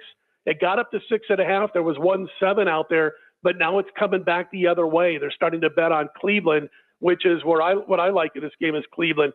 And Carolina's going with its starters. You know, we could see a significant amount of snaps for Bryce Young and the Panther regulars. I think it's a good decision. They need to get more reps out of Young since, you know, see if there's been any real improvement for him in the offseason. We're talking about a quarterback with 26 touchdowns and 19 interceptions. And he's had an unremarkable preseason experience in his career thus far, his young career. He's been okay, but he's not been great. As far as Sanders getting the start for Cleveland, the Browns are banged up. You got Dylan Gabriel and Kenny Pickett with hamstring issues. Flacco's not going to play, and he shouldn't. So they go out and they sign Tyler Huntley to come in after Sanders. But again, that move from 4 to as high as 6.5, 7, I think the Browns are going to cover here. And we're starting to see the public move that line early in the week, and now sharp money this afternoon starting to come back on Cleveland. All right, move on to Saturday. We got the Cowboys at the Rams. Sean McVay, historically, he has rested his starters. He's 3-9 in preseason since 2021. They're going to roll with Stetson Bennett most of the game as Matthew Stafford is sidelined, and it looks like they'll probably rest Jimmy G. But even if Dak sits with Joe Milton III, or Will Greer, right. So what do you see in this one? Looks like we're going to see a lot of Joe Milton, too, from the way they're talking, possibly the entire first half. And he can move, so if he gets in trouble, he can use his feet to get out of trouble. Boy, I tell you what, guys, I need Stafford's back to be healthy because I played him over 9.5 wins. I also played him 11-1 to win the NFC. That was about 3 months ago. So we need Stafford's back to get healthy. Don't play him, and they won't.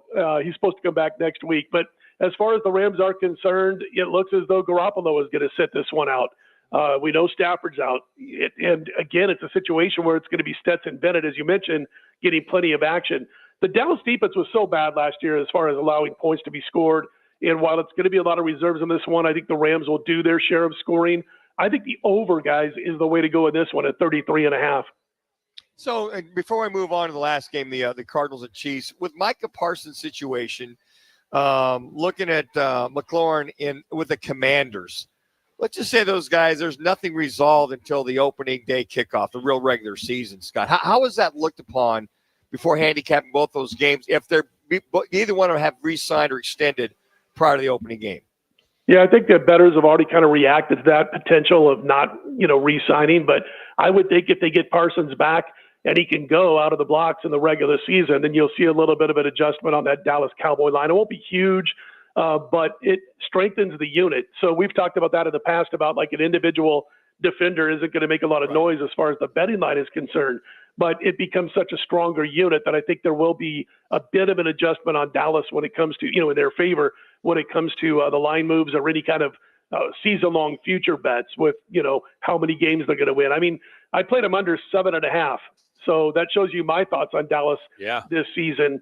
But there will be a little bit of a positive adjustment if he's able to go.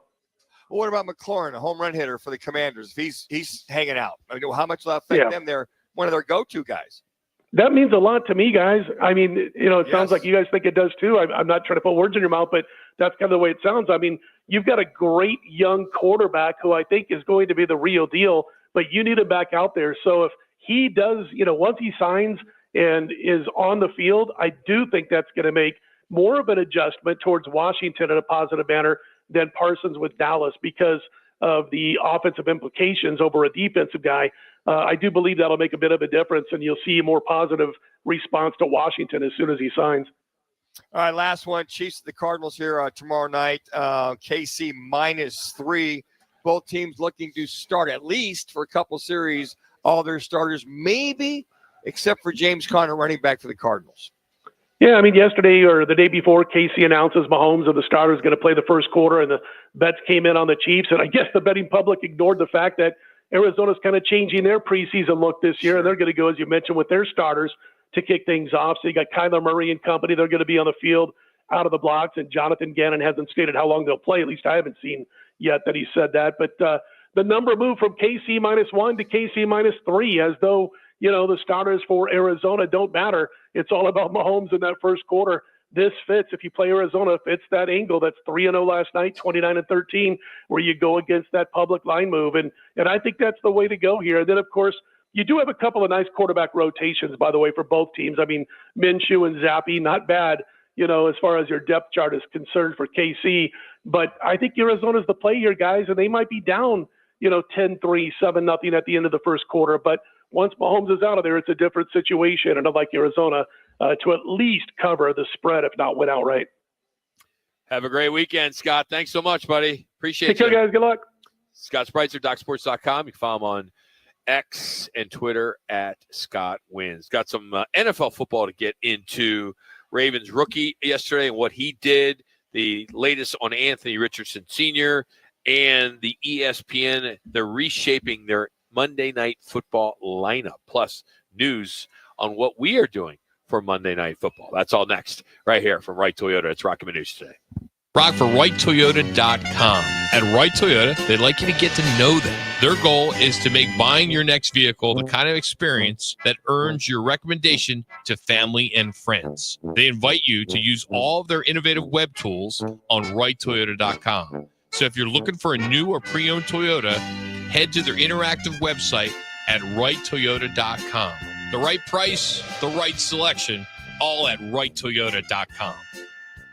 Beat the heat with AC Experts. Is your air conditioning ready for summer? Don't sweat it. Our certified technicians are here to keep your home cool and comfortable. From routine maintenance to emergency repairs, we've got you covered. Enjoy staycations in a perfectly chilled home. For a limited time, take advantage of our special discounts on new AC installations. Call AC Experts today at 480-386-6980 or visit acexpertsaz.com to schedule your appointment. Stay cool, Arizona.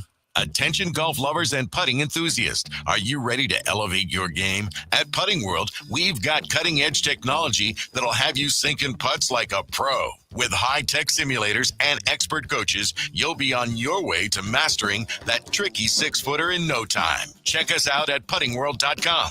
Whether you're a seasoned golfer or a newbie who thinks a hole-in-one is just a fancy donut, there's a place for you at Putting World. Eat it, drink it, sink it. Putting World. Need to feed a crowd? Let Venencia's bring the flavor to your next event. We know you have a lot of options when feeding a large group. Ordering directly from Venencia's means you get the best service and the absolute best pricing. There's no per-person fee. Just tell us how many people you need to feed, and we'll come up with a perfect plan to ensure everyone's well-fed and happy. Grad party, office celebration, family reunion. Invite Venencia's to the table. Text catering to 411-24/7. That's catering to 411-247 or Venencias.com. When I grow up, I want to be a ballerina. Because dancing makes me happy. I get to entertain people, and nothing makes me feel more like me. PI, a defect of the immune system, affects millions of children. Early and accurate diagnosis and treatment give children like Olivia a chance to achieve their dreams. It takes a great team to put on a show. It also takes a great team of caring people to keep a dream alive. And now my dreams are coming true. For more information, visit the Jeffrey Modell Foundation at info4pi.org. Statistics show that roughly 20 veterans die by suicide every day in the United States. Canines for Warriors is the leading nonprofit organization providing highly trained service dogs to veterans with PTSD and other invisible wounds of war. Backed by scientific research, Canines for Warriors has transformed the lives of more than 1,000 veterans, helping them reclaim their independence. To find out more, please visit caninesforwarriors.org.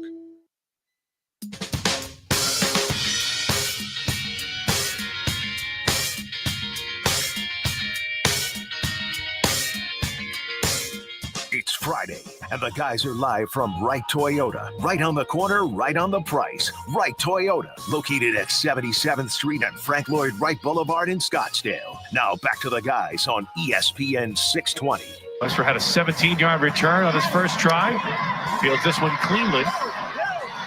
And again, he's got an alley. Wester at the 30. Two men to beat. Wester could be going. Midfield and rolling. And the rookie sixth-round draft pick will take it to the house. LaJonte Wester, 87 yards. And he delights this Ravens crowd in the preseason opener. That's right. He injected a little energy there in Baltimore as he had also, Wester also had, I should say, also had 2 catches for 41 yards. Meanwhile, you look at their rookie kicker, Tyler Loop. He made a case for himself with a late game 52-yarder. So that's good. They were in a little pickle. Yes, with they were last year with Justin. Yeah, we can't massage that issue much more than that, Rock. All right, last night Anthony Richardson Sr. Suffered a dislocated right pinky on his throwing hand in their loss to that team, the Ravens, 24-16. It happened in the first quarter. when he got sacked. It bent the finger at a really sharp angle. Right angle. And then the medical staff had to pop it back in. And, of course, he was ruled out. But the report today is he'll be back in a few days. He wanted to come back in. Yeah. Like, no, you're 2 for 3. You got your reps in. But, yeah, those are some of those gross injuries. He missed his 13 games last year, due to an injury, with the shoulder, and now you got the finger. I mean, it's more bad news. And they also lost their corner, their rookie corner, and Justin Whaley. He tore his ACL in practice earlier in the week, so he's going to miss the season. So pretty big blow for the Colts, who are already pretty thin at secondary. Yeah, and Richardson really wants to prove himself from the gaffe he had about pulling himself out. Remember that last year? That locker room really frowned on him for him pulling himself out of a drive toward the end of the year. So he wants to come back. He's made his apologies. He wants to pray, hey, look, I'm that tough guy. I mean, he's a big dude as it is, 6'4", like 230, 240. And, these are the games for guys that want to prove themselves, whether you're a quarterback or receiver or cornerback, whatever, that the preseason, for a lot of these guys, it matters. For quarterbacks trying to get themselves back in sync to show the rest of the team and show their offense that you're going to be that guy moving forward. And then for a lot of backups, whether you're quarterback position, whatever, you're proving that the reason why you need to stay on the team or be in that certain role that you're going to be in if that's going to be a backup. Monday Night Football is going to be a little different this year, which this is actually good news. In the past, they were overlapping their doubleheaders, and there are multiple doubleheaders this year. So, you had, 2 Monday night games running basically at the same time. Now, moving on, they will have their own time slot. So it'll be a clean window so you can catch both games from start to finish. It's so surprising it took that long for them to figure that out. When you got 2 games playing, which I understood why they were doing in the beginning, but Monday night, just have 1 game. I agree. You really need 2, but I get it. I don't mind. At least for us living out here on the so-called West Coast, they're pretty damn close. We got the games at 4 o'clock, and we got a game at 5 o'clock and 6 o'clock. We get the games early. Yeah, depending on the time. Isn't that kind of the charm that Monday Night Football should be? Just the 1 game, you promote the hell out of that 1 game. Just like Thursday. Yeah, you do the same thing on Thursday. Thursdays, Thursday then Monday, but Monday night was always, before Thursday night games, as you mentioned, Rock. You had the Sunday, and then Monday night was like, wow, we can focus in on this one team. Then the thing really helped it was the flex schedule came on for Monday Night Football. Then we're going to see actually good teams versus some of the duds we saw over the years. And we are excited with Monday Night Football coming up. Our new home this season, every Monday, will be at Biggs American Bar and Grill at P83. That's our new home. It's the old Hooters, if you know where Hooters was, at Peoria Sports Complex. So we're going to be there. They got all the preseason games going, and then we'll have all the madness. And if you're looking to host your fantasy draft, you can do it there. So we get a little bit of crap because we're not in the West Valley very often. We're typically, the only time we get out there is either for the games or Twin Peaks. But here we are. We'll be at Peoria at 83rd Avenue, and we are going to be rolling the dice for $10,000 at halftime, doing a lot of the promotions we've been doing over the course of the last 21 years. So pretty excited as we'll be out in the West Valley at Biggs. Coming your way. And I was talking to somebody today. I have yet to be there. I haven't been there yet, right? And I've had 2 people, we put it on social today, saying, oh, you're going to love this place. Yeah, I haven't been there either. Yeah, matter of fact, I know the area. We've done several. I heard our producer has his own mug, really, and his own chair, like kind of a norm thing. Yeah, so name on the back of the chair. So CC's got a little VIP out there at Biggs. Wow. Kind of set the I like to keep a low profile. Well, not anymore. We just told everybody. So I heard they got like Wednesday wings. It's going to be a great partnership. So we're really looking forward to that. Excited to get out there. Yeah, we'll get going there. First game of the season. What else do I have? Tom Brady. It's happening in about 8 minutes. What's happening, Ron? His statue. It's going public. Oh, and 12-foot tribute. It's going to be unveiled tonight during their preseason game against Washington.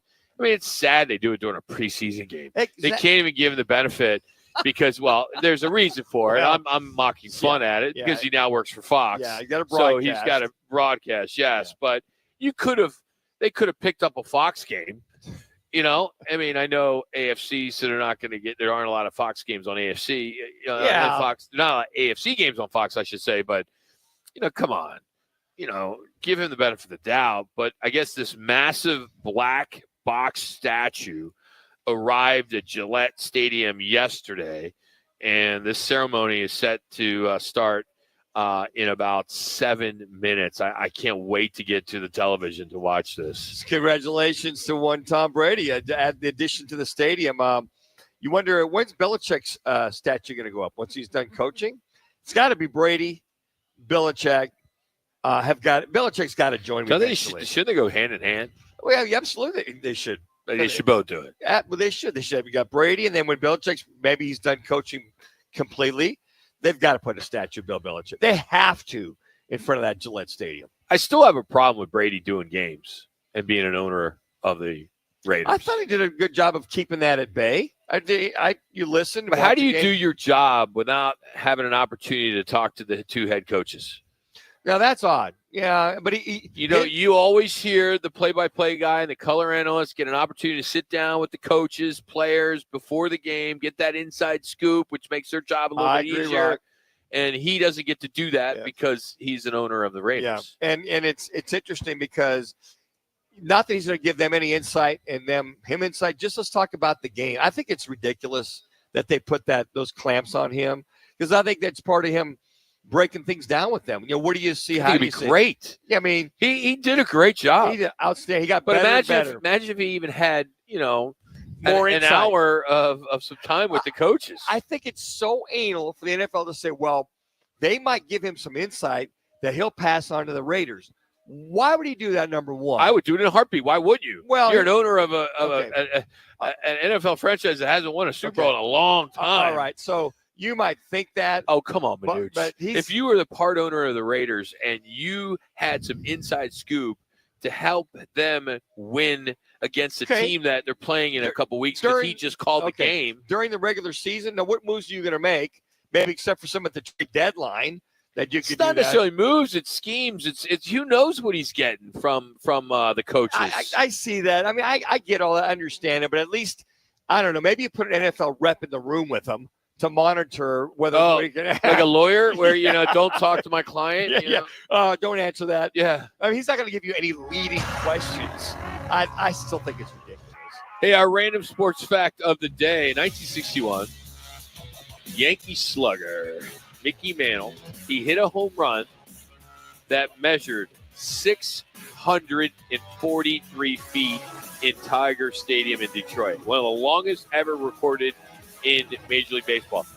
Did they even have the technology back in 1961 to be able to do that? I find that hard to believe. They probably figured, is that the one that went out of the stadium? Yeah, I don't know. I didn't see it. I wasn't around. That cleared you were graduating college then. From tattoos under your sleepy anesthesia to Major League Baseball history to make it. We're going to tell you a bunch of good stuff coming out of the gate in regards to some historic stuff, like the first ever female umpire stepping up onto a Major League field this weekend. And who are the leading odds to rock the Super Bowl halftime stage? Next.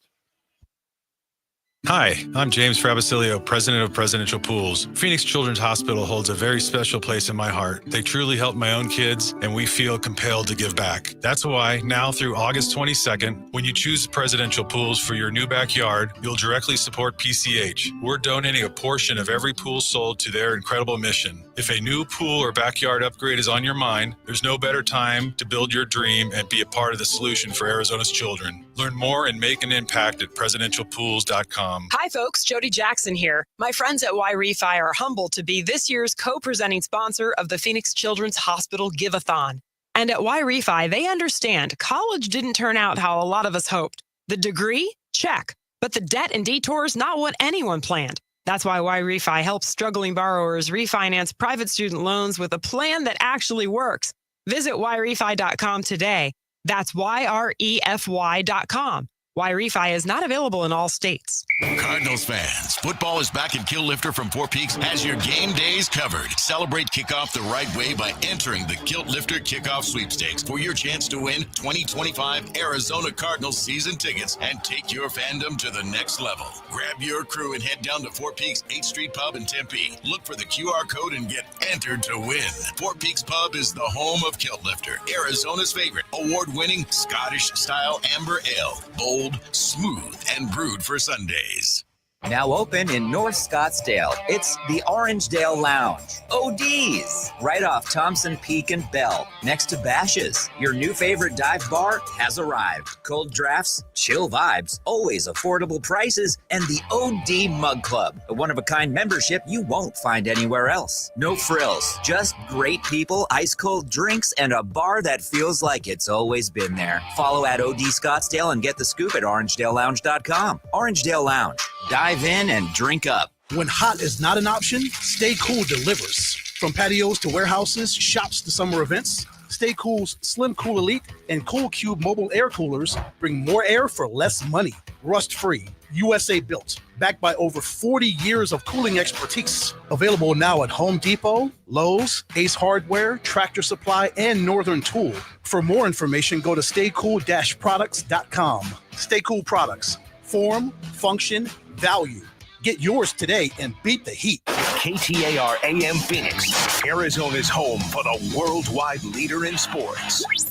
Is ESPN 620. And now, an on-air sports marketing presentation.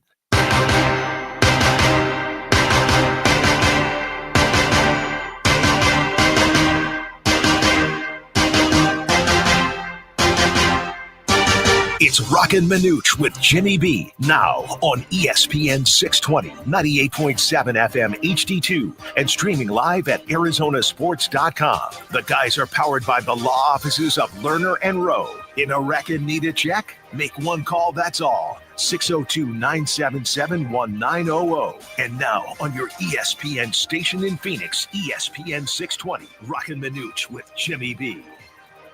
All right, I hope you're having a great Friday afternoon out here at Wright Toyota. We're going to catch up James Jones. I want to find out what happened to the facility. Yes. As Fox Sports canceled 3 shows, and he was on one of them. It's just the ratings weren't doing well, so they decided to go a different direction. So we'll see what's up with him.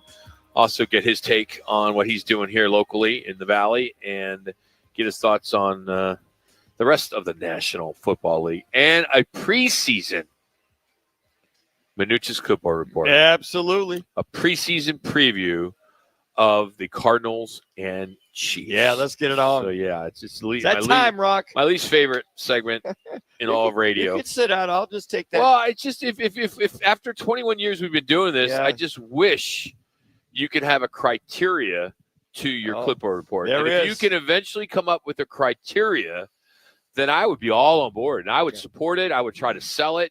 I would get you a sponsor, but we have never had a sponsor for it in 21 years. So it's got to tell you something.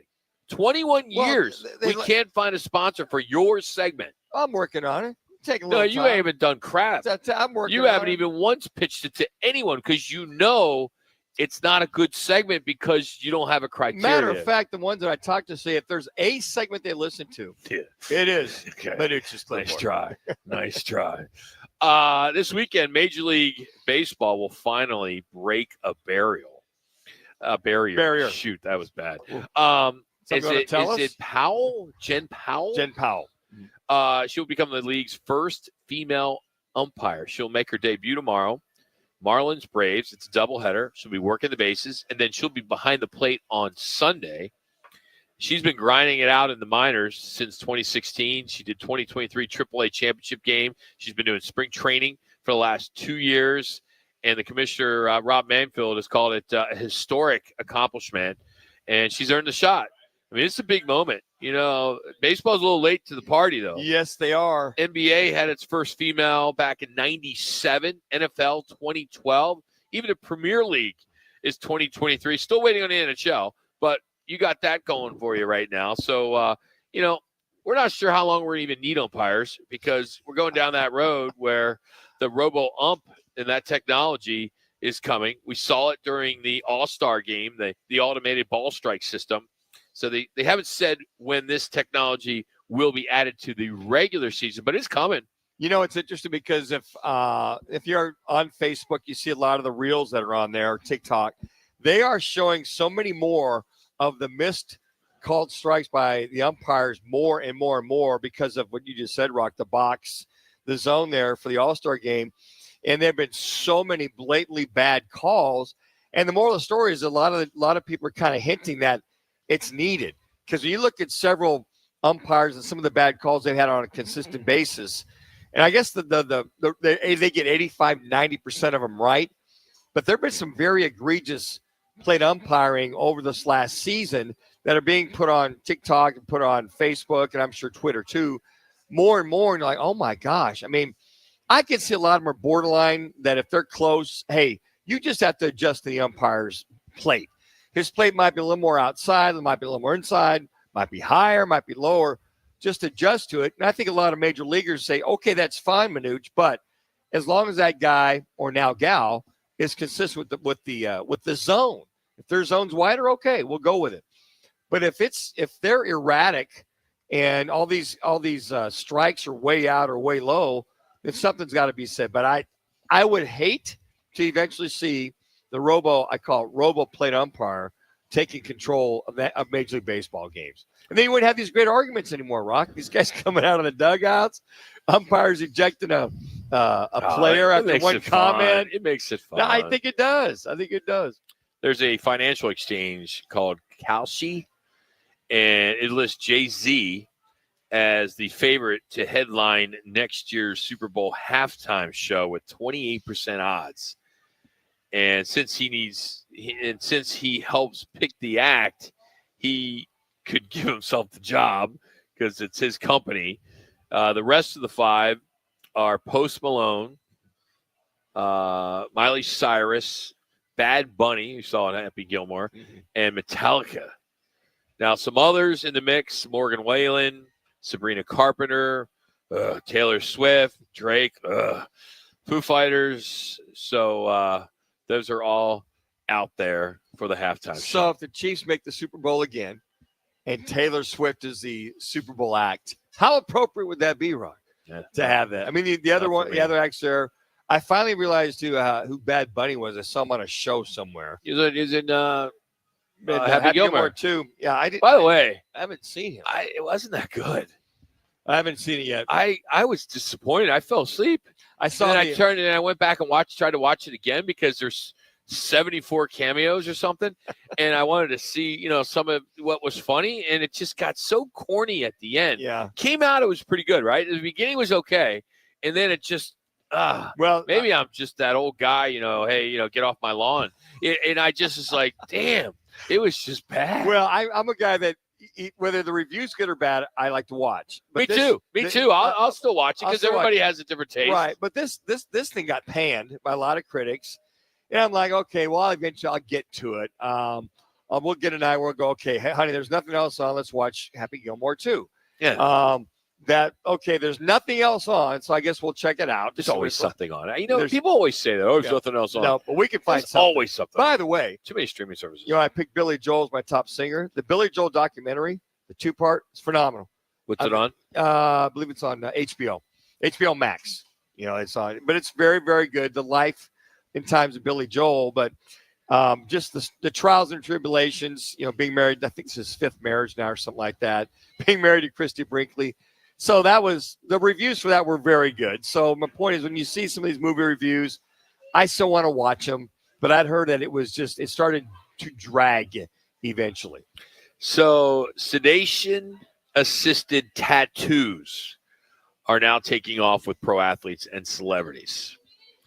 And it's pretty interesting. I'm not a tattoo guy, not a fan, even with the women with the arms. Yeah. It's not my thing. Yeah. It's a younger generation. I get it. I mean, CC, you got like 30 of them. If I was going to go down this road, like I lost a bet, like fantasy football, okay, I would do it, but I'd only do it this way. So with the way they're doing it now it costs between 30 and 50 grand for this procedure, but it's no pain, no weeks of recovery. It's basically a surgical suite. You got licensed anesthesiologists, nurses, teams up to 5 artists working on you. Oh my Dak Prescott, Jalen Ramsey, LaMelo Ball, they all have gone down this route. And, I get it. I understand that world. Sure, Tattoos are important and for whatever reasons and, whatever why people do it. But this is a luxury service. Wow. You got the medical oversight. Yeah. My thing is you see these tattoos, you see where people get them. I'm like, I can't imagine that pain. Yeah. CC, how many do you have? I have 4 right now. Right now. So you're going to get 4. more, right? You're into them, right? Yeah. They hurt like hell, don't they? They can, depending on where you get them. I've had some pretty, the most sensitive ones I had was, I have one on my left wrist, and that one right as they were kind of going over the veins there on my wrist, that was pretty sore. And then one that I got on my forearm, right as they were getting to the bone on my elbow, that one kind of hurt a little bit. So, why do people put themselves through that? Why? I'm just curious because I get it. I'm not knocking it at all. I swear. I get you. It's kind of like the pain. It's Manuch would understand. It's kind of like with playing football. You know that there's a risk you're going to get hurt. You know that it could hurt. But at the end of the day, if you got a passion for it, it's just something that you're kind of willing to go through. So I do think it's a little crazy when these guys get their entire body plastered and they have to go under anesthesia to do it. But I couldn't imagine staying awake to get something that big done. Like somebody like Jelly Roll or somebody like that. He's got it everywhere. Everywhere. You get them on your face, your eyes, and it's like, but damn, it's got to hurt like hell. But getting under anesthesia is that's the only way I would do it. Yeah, I'd say not pass. I'll just be a man and just get it done without. I don't know if I ever got they numb you up they numb you up pretty good, right? No, I've had friends who got they usually. Hey, I got a couple of mine done by a football player back in my college. So, hey, we just went down into his dorm room. He pulled me aside, and we got that needle going. But no, I've had a couple friends bring out the numbing cream. So when's the Roc and Manuch and Jimmy B tattoo going on? Just do whatever you do. Don't put the station letters on it. We're on our 5th station. Subject to change. Stay tuned. It'll be like the Cleveland Brown jerseys where you just keep crossing out the last 3. Yeah, the quarterback. Yeah, absolutely. It's so anyway, that's kind of a big deal. So I wanted to mention the 30 to 50 grand to go get tattooed up like that and get knocked out. The anesthetic. Well, that's kind of why they're doing it that way. But 30 to 50 grand. Okay, guys. How about you contribute? I know they donate a lot as it is. That's a lot of dough, man, for tattoos. Okay, if that's your body's your market. Your marketing statement, whatever you want to put on there. So now I would go down that road. I still think this whole thing with the WNBA and the toys being thrown out at the games is just it's somewhat comical that the WNBA is getting some press. They're front page right now. Yeah. They got front page because of Caitlin. Yeah. Then they got front page again because they're bitching about how much they're getting paid. Diana Taurasi comes out and says that the janitor was making more money than she was. Come on. And they think they're drawing some attention to them that they don't need to. Well, I thought that with Sophia Cunningham going to the Fever as well, too. That brought some light with her protecting Caitlin Clark. I thought that was, she's like, wow, she's going to protect her. Thank God there's somebody there that is going, hey, look, Caitlin Clark, whether they like it or not, she has brought the WNBA last year and this year, even though she's been injured, didn't play last night against the Mercury. But, she's the reason why they're back on the map. Yeah, they were on the map, but not like they are now. And to have that in reference, but with the toys being thrown out there. It's such a bad thing. You're there with your son or your daughter. And you're like, little Missy saying, Dad, what is that? What is that neon green? Is that a banana? What is that? Why would they do that? What's that used for? Yeah, a lot of questions, a lot of kids that parents have terrible. to answer. Oh my gosh.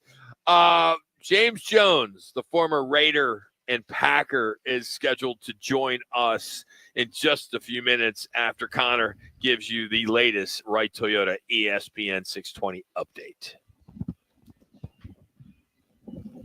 What if your next AC could help a child and bring happiness to your home? At RIAS, we're proud to support Phoenix Children's Hospital through our Cool for PCH campaign. Make a qualifying donation and receive a free AC maintenance from RIAS. Or donate $10,000 and receive a high-efficiency Train HVAC system. The unit is donated by Train, and installation and service are donated by RIAS. Sponsor limited. Visit cool4pch.com to give back and get started. Yes, you'll be happy to see us. Twin Peaks is the best in the game. Here, your favorite drafts are poured at a frosty 29 degrees, and rare barrel-aged whiskeys are served just the way you want them. It's bigger game days and bolder fight nights. I mean, where else can you find a scratch kitchen that always comes in clutch every day from lunch to late night? Only at Twin Peaks, the #1 sports bar. Twin Peaks Scratch Kitchen scores every time. Dig into hand-smashed burgers, chef-inspired flatbreads, and more at your local lodge.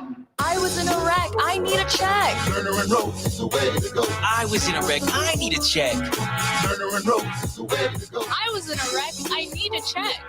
Turner and Rose is the way to go. I'm Kevin Rowe from Lerner and Rowe, and we've been serving Arizonans for 20 years. Make the best choice after an accident. Call 977-1900. That's 977-1900. Lerner and Rowe is the way to go. Call 977-1900. 977-1900.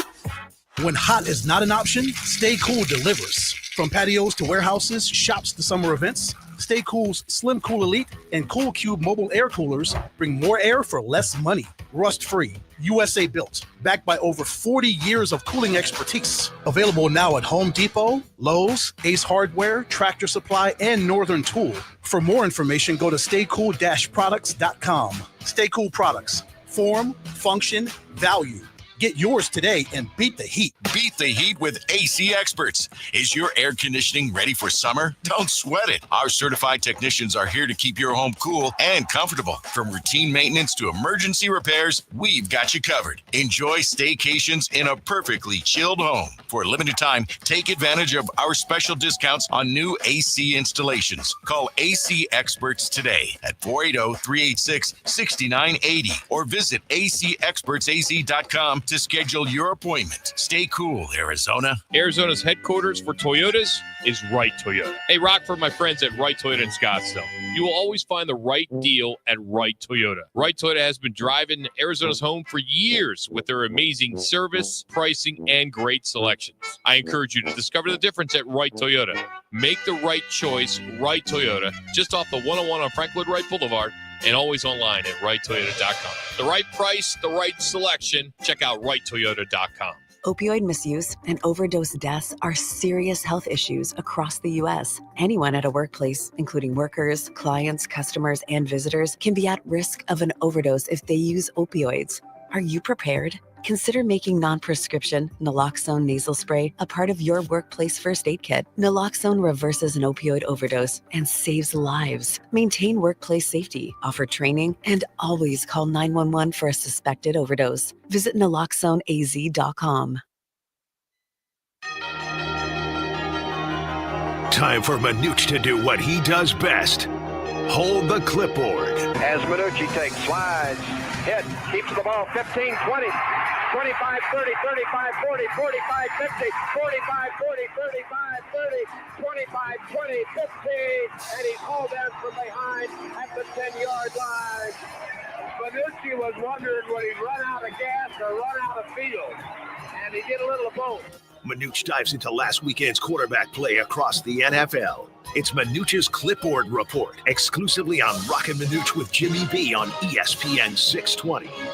Murray takes, play fake, setting up deep in the pocket, looking, launching, far side, into the end zone, and Harrison laying out for it. He got it, touchdown. What a catch. Marvin Harrison Jr., big time.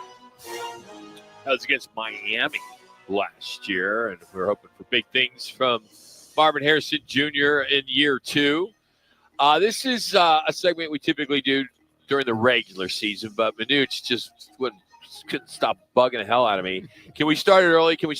I really want to talk about Kyler in his 7th year. I really want to talk about Harrison, and I want to get into the Cards offense, the playmaker. So this is his opportunity to break down this game that being the Cardinals and the Chiefs for Saturday night at State Farm Stadium. So it's going to be very long-winded. Just gearing you up.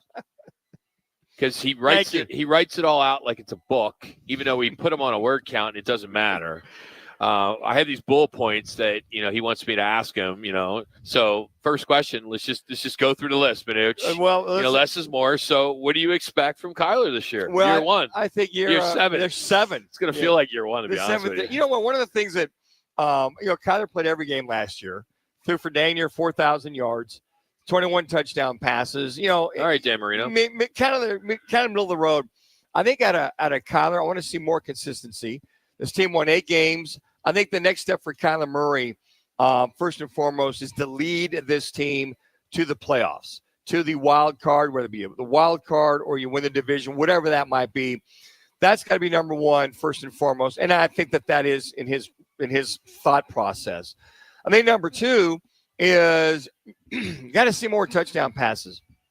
I really believe with Kyler Murray, the 21 touchdown passes, that number needs to be up. I feel with this offense, with the second year of Marvin Harrison Jr., close to 28 to 30 touchdown passes. I really believe that's got to be.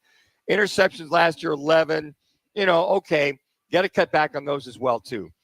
But the number one thing, I want to see Kyler Murray win more from the pocket. I want to see him drop back, get the ball out.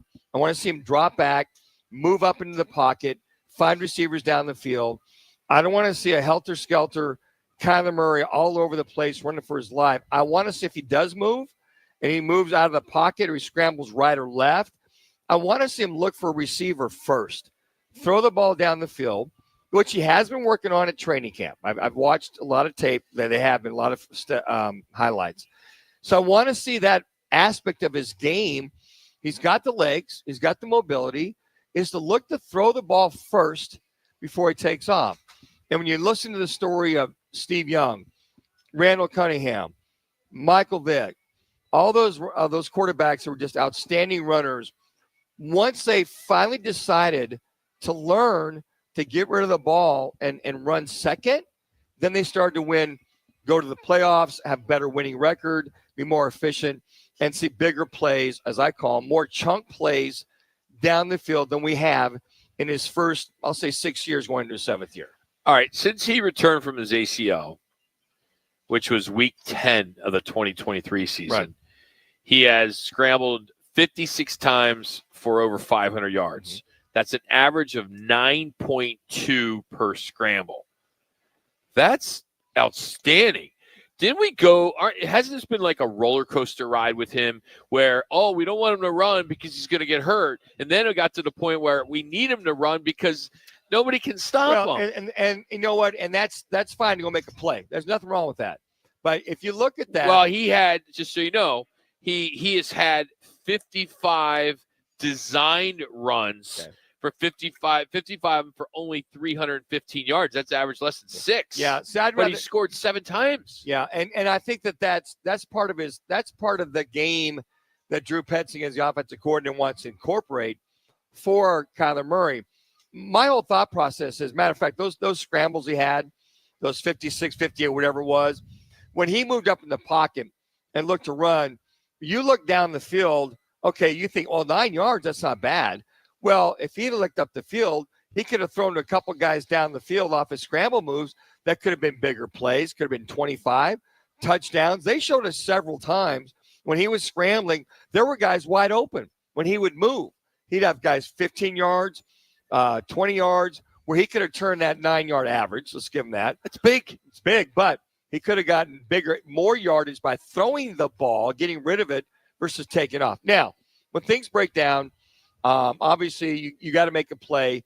It's the effectiveness of those running plays, those designed running plays. Are they on first down? Are they on second down? Well, if you're 3rd and 5, 3rd and 6, you're a lot more likely going to throw the ball. So I think with Kyler Murray, it's being smart with his legs and him being more adept at throwing the ball versus running the ball. Because, Rock, I'm telling you, whether it's 8 yards on average, 9, that might look big. Wow, that's pretty good. But he's missing opportunities to get the ball down the field for touchdowns, for, let's say, 15 yards, for 20 yards. I mean, the stat of when Kyler Murray scrambles and throws the ball downfield, what's that average? I guarantee it's more than 9.9 yards on average. But I think on top of that, I want to see more consistency out of him. I want to see more, not have the big mistake. And I think that for Kyler, looking at this season, the way they start, he's got to stack the wins.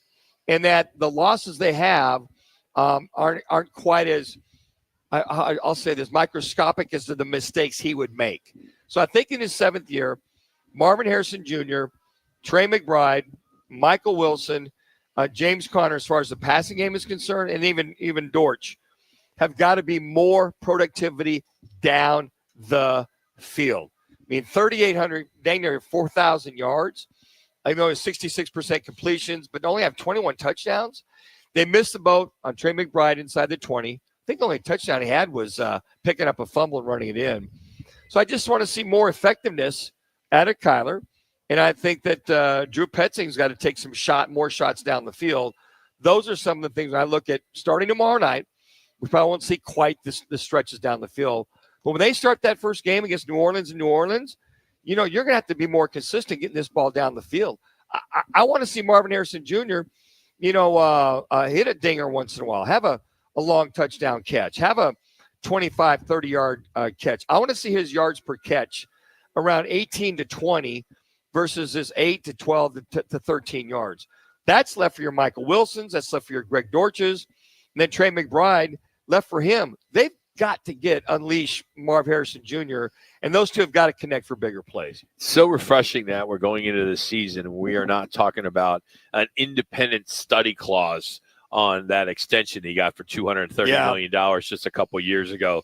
And then the Cardinals, had to come out and give a statement that they had to remove the addendum from the contract because of all the distraction that it made, and really made him look bad. It did, and this has been a quiet. It's been a quiet off season for him. He's got his softball game. He's doing some community stuff. You're seeing him signing autographs, holding babies. What a quarterback should be doing. But he's still under contract through 28. Yeah, and if they're going to move off of him, they're going to owe him a lot of money. But I don't know. No one knows what's going to happen. Well, after 7 years, one playoff. Yeah. And that playoff was a disaster of a loss too. Yeah. So I think that Kyler Murray, him personally, and I know there's 10 other guys that got to cooperate and participate, but for him, I just want to see he's matured. He's getting to that point now. He understands what it takes. He's just got to set this bar and really get the bigger plays. If there's one thing I like to see, more chunk plays, less legs out of him, more winning in the pocket, and more movement, throwing the ball down the field first before he takes off. I jumped the gun last segment. I was already at happy hour, and I already said we were going to be. You're excited to get out of here, man. I skipped the keys for Manuch's clipboard report. Thanks a lot, Rock. I apologize to CC, but CC, you can now do the ESPN update, and I apologize for that. James Jones will join us next.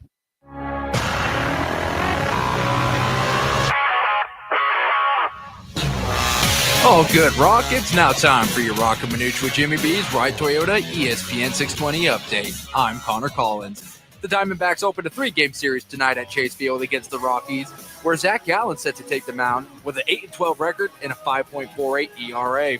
He's going to be going against opposite Colorado's Austin Gomer, who has struggled this year with a 0-5 record and a 6.18 ERA.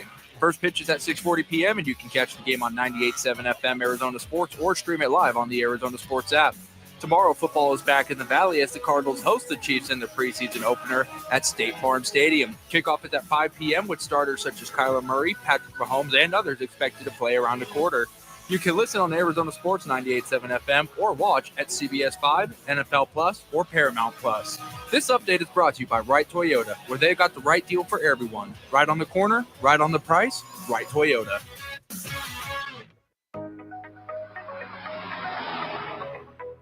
Has your vehicle broke down or experienced other issues?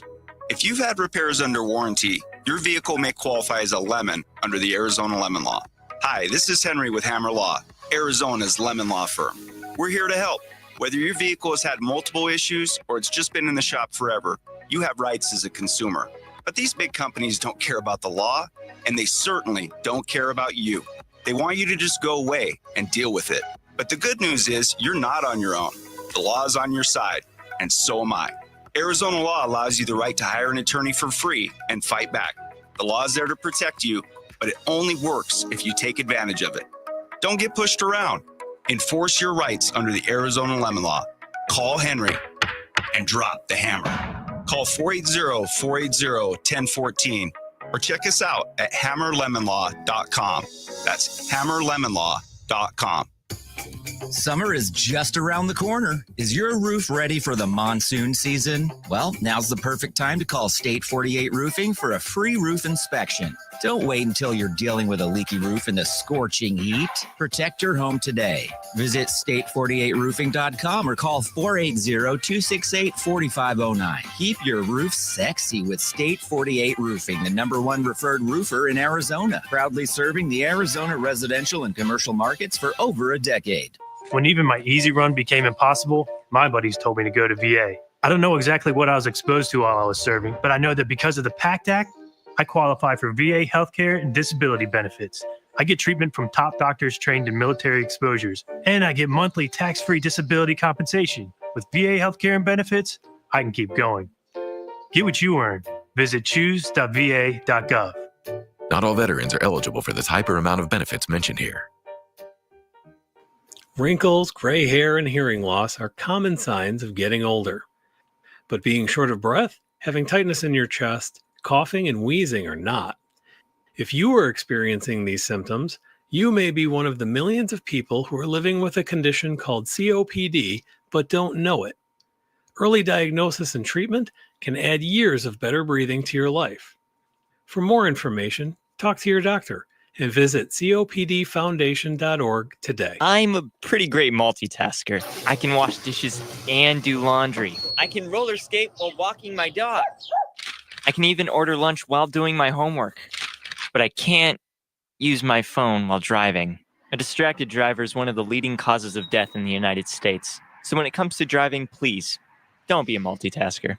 Don't drive distracted. A message brought to you by the National Highway Traffic Safety Administration, Project Yellow Light, and the Ad Council.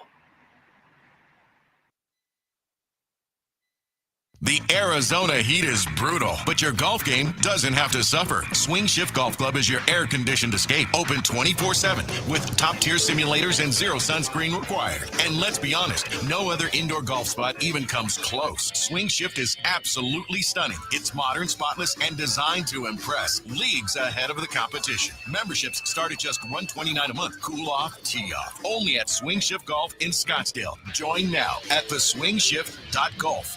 Join the team at the largest towing company in the state, All City Towing. We're hiring dispatchers, call takers, lot attendants, drivers, and customer service personnel. Enjoy benefits like the state's most advanced towing equipment, set work schedules, a healthy 401k employer match, health benefits, employer paid life insurance, and a monthly fuel allowance. Ready to take your career to the next level? Visit us at allcitytowing.com.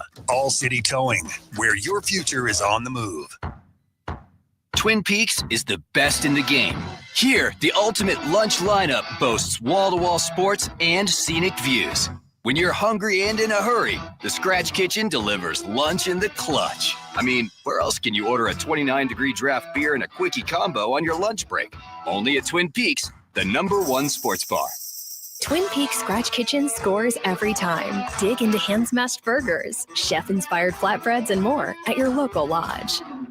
At Child Fund, hope means helping millions of children living in poverty worldwide grow up healthy, educated, skilled, and safe. And that means safe at home, at school, and online. Hope means walking this path together, all of us. Because when we work together, we can do so much more. That's right. Hope includes you. Child Fund, because we need each other. Learn more at childfund.org.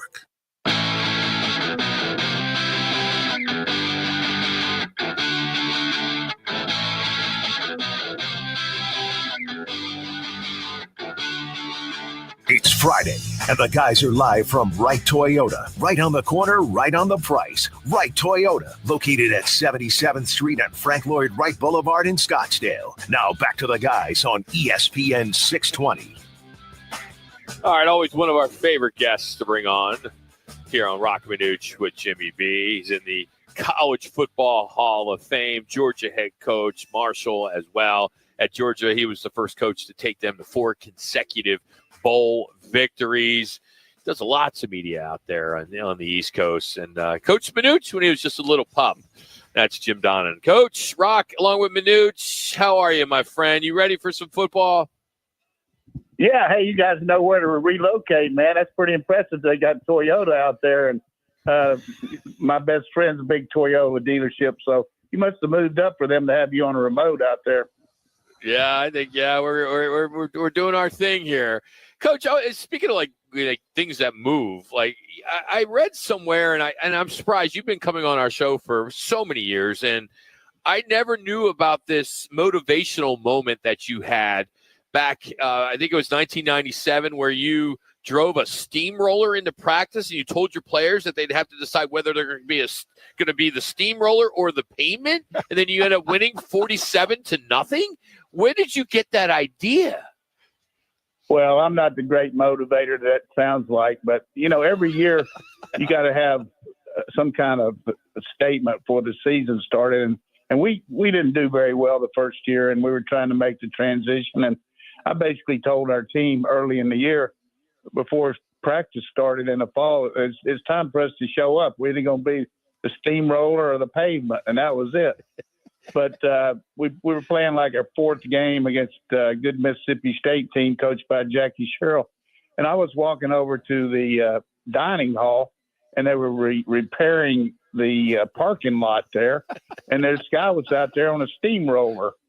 So I walked out and said, look, about 3:30, could you drive that up to the practice field and show me how to work it, and we'll use it for about 10 minutes. He said, sure, Coach, I'll do it. So I told the coaches that I was going to, for while we were stretching, for the players to turn their backs, and I was going to crank that baby up and ride it in. And basically I wanted to let them know that, hey, we were going to be the steamroller. I thought we were rolling. So it worked out good. And I don't know that made us win so easily, but it was something that was just kind of a happenstance and gets a lot of play because you don't usually ride into practice on a steamroller. It's 47-0. Yeah. I mean, you did. And I'll share a story as well, too. Coach, I remember our last game against KU in Manhattan. I'd never heard you cuss ever during the time I've been with you. And then when we got done warming up, you gathered the entire team or the entire offense together in there, and you said we're going to get after these guys. But all of a sudden you go, we're going to kick the dog, out of these guys. And I went, wow. I mean, that you had me jacked up from the get-go. But, I mean, we came out. Yeah, well, next, it's 30-0. The biggest deal on these pregame speeches is overrated. But I think it's certainly if your coach doesn't show, you got to be realistic. You're not going to go against some team that you don't really have a good shot. But, preparation is so critical for anybody. I mean, just like, when any of the listeners out here, in high school or college or whatever, you were taking a test and you were prepared and ready to go, you probably did pretty well. But when you didn't work very hard and didn't study, then the test was going to be a lot more difficult. And I just felt like our preparation for KU, the fact that K-State hadn't done very well, I thought all week that we really had prepared our lesson. And I just want everybody to know that I felt like we were ready to do it. And let me tell you something. We beat them, and they left the scoreboard on for 2 weeks after we beat them. That's right. We sure did. 36-20, 30-0 at one time. But when you talk about motivation, and you think of the Kirby Smart and the top coaches in college football, is that motivation a constant anymore for these kids that are coming and going with transfer portal and NIL, or is it just the way of life you teach these guys it has to be to have that kind of success? Yeah, I mean, there's so many things that coaches have to deal with that we didn't. Wear a lot of different hats, and you don't know what your squad's going to look like because of these 2 different portal situations. I hope they'll get it down to 1, but But also, I don't think these kids, just because you chew on them, are going to leave and say, I'm going to go somewhere else. But it is a little bit different now because of the opportunities to leave and go play. And I really can't fault the young man that's been around for a couple of years and has a chance to play somewhere else. I mean, playing time is a lot more important than the money. But definitely you got to work on the morale of the team. You got to work on their confidence. Just like for us, I mean, they haven't lost many games here, and they won the SEC last year. But you thought we didn't even have a very good year because we didn't win but a game in the playoffs. So everything, you measure success in degrees. Success for some teams is 7 or 8 wins. Some just winning 3 or 4 games, and some of them's getting all the way. So, but we've created a monster here, Kirby. The expectancy level is up to the max. Coach Donnan joining us here, Roc and Manuch with Jimmy B here on ESPN Phoenix. You bring up Georgia, Texas, and Oklahoma now in the SEC. What is the vibe with SEC diehards with Texas and Oklahoma being in the league? And then when the media comes out for the media poll, they pick the Texas Longhorns to win. Well, there's some old traditionalists that didn't want them in the league, and some that want to keep everything like it used to be and pretend Newt Rockney's still alive. So they're not going to change. But I think the main thing here around our university is we see the benefit of adding not only the football, but the other sports that these teams bring in. Oklahoma's gymnastics, their softball, Texas, all the different platforms that they have. And that just adds to these non-revenue sports and the competition. But as far as Texas being picked number 1, realistically, of the teams that are coming back that were in the last 4, they've got more guys back, and they've got even though Arch is not a quarterback's proven, he certainly got ability. And their schedule is so much different than any of the other top teams. I mean, it's just the luck of the draw, but Texas and Missouri is really not fair, the teams they're playing compared to the rest of the league, because they don't have to play some of the really, really good teams except Texas against us. And I'm not griping about it, but it's still, your schedule has a lot to do with your success rate. And of course, of course, I'm a big OU guy, but they drew the short stick and their schedule is a lot tougher. But as far as what they bring to the league, I mean, traditional blue blood programs that anybody in the country would cut on to watch, and it helps your TV package, helps everybody else. I mean, it's a win-win for both those schools and for the SEC. Coach, it just seems like, as you alluded to, that Georgia just reloads every year. The move from Carson Beck to junior quarterback Gunnar Stockton, and when I read this quote, I thought of you and how you dealt with me. It says, Mike Bobo says he's been working on layering the ball with Gunnar and teaching him how to pass and not to gun it in there, pardon the pun, so often. I thought back in my days with you taught me how to pass, layer it in there versus, throw that tennis ball and those quick slants and those hook routes all the time. Is he growing in that aspect as a quarterback when you watch this young kid? Yeah, I think any quarterback has a tendency to maybe want to show you that he's got the gun and he's going to take some risk. And particularly when you're trying to prove yourself, not only to your position coach, but your fellow teammates, because there is a question mark about Georgia. As soon as any station in the country would ask about Georgia, including yours, they're going to say, who's the quarterback? What's he going to be?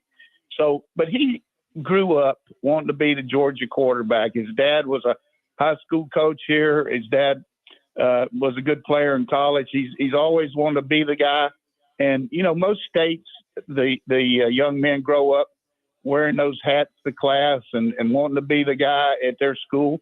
And at Georgia, that's a big deal. So he's paid the price. But I will say this, as a quarterback coach that's watched him, he's had so many reps in practice against quality. I'm talking about NFL guys that all of you know, your listeners out there, Jalen Carter, all these guys have been drafted and playing.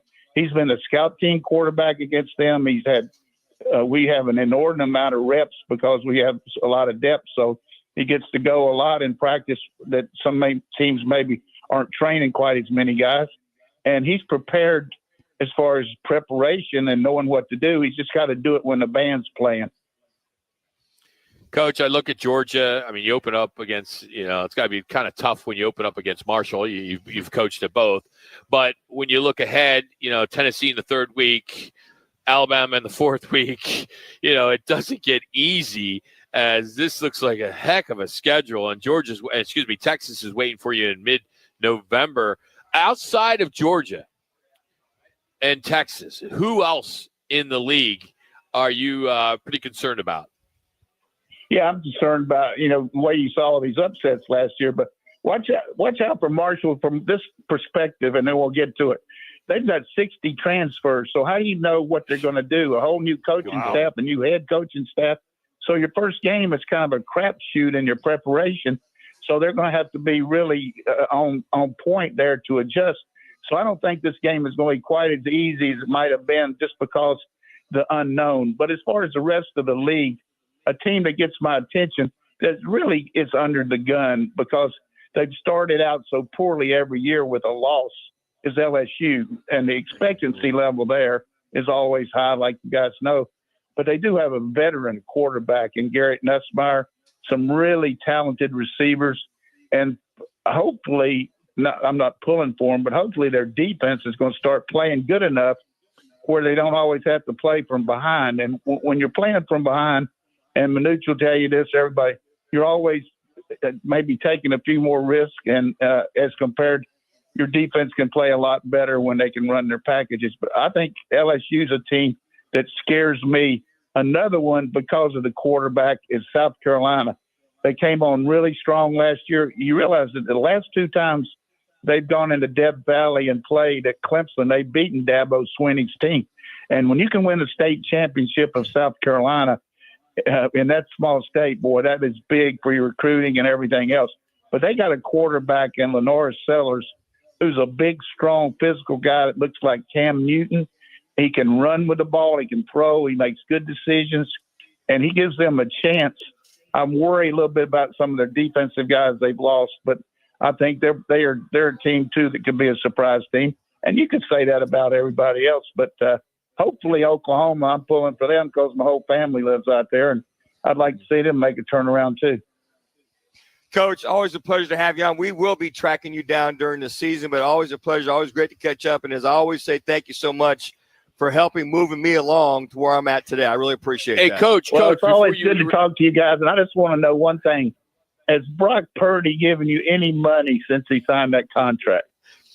Well, at least he's returning my text, Coach. I guess that's a start right there, as busy as – and then Coach, he's got another guy. There's a chance that he's going to have two starters in the National Football League competing against each other here. Yeah, Tyler Shuck could be the starter there he in is New definitely, Orleans, Coach. He's the guru, but Rock, I think that Purdy should take you and Manucci over to Italy and take you out to spaghetti dinner. I mean, he was coming on our show when he was in diapers. I mean, we've been working with him for a long time. And Coach, watch Tyler Shuck. Hopefully, he starts New Orleans. I've been training him since 8th grade, so he might. Well, don't y'all forget about me until the playoffs. Now, at least call me one other time. Now, we will, Coach. Have a great weekend, Thanks, Coach. Thank you. I appreciate you. That's Coach Donnan joining us. Always great. He's in the College Football Hall of Fame. Again, he talked about the Marshall. That's a great story there in Nebraska, or at Marshall, when they cleaned house when the head coach left. And, of course, his success there at Georgia. He's brought to you today by All City Towing. Of course, we talk about it every day. They are the largest towing company in the state, a place where you can get your career to another level, a serious boost. And they're hiring all types of positions. All you have to do is go to their website, allcitytowing.com. You search careers, and you can take that next step. All City Towing, where your future is on the move. We'll get into that next. It's Roc and Manuch with Jimmy B from Wright Toyota. Or degree screens, or exclusive professional networks, or stereotypes. Don't let anything keep you from discovering the half of the workforce who are stars. Workers skilled through alternative routes rather than a bachelor's degree. It's time to tear the paper ceiling and see the stars beyond it. Find out how you can make stars part of your talent strategy at tearthepaperceiling.org. Brought to you by Opportunity at Work and the Ad Council. The Arizona heat is brutal, but your golf game doesn't have to suffer. Swing Shift Golf Club is your air-conditioned escape. Open 24/7 with top-tier simulators and zero sunscreen required. And let's be honest, no other indoor golf spot even comes close. Swing Shift is absolutely stunning. It's modern, spotless, and designed to impress. Leagues ahead of the competition. Memberships start at just $129 a month. Cool off, tee off. Only at Swing Shift Golf in Scottsdale. Join now at theswingshift.golf.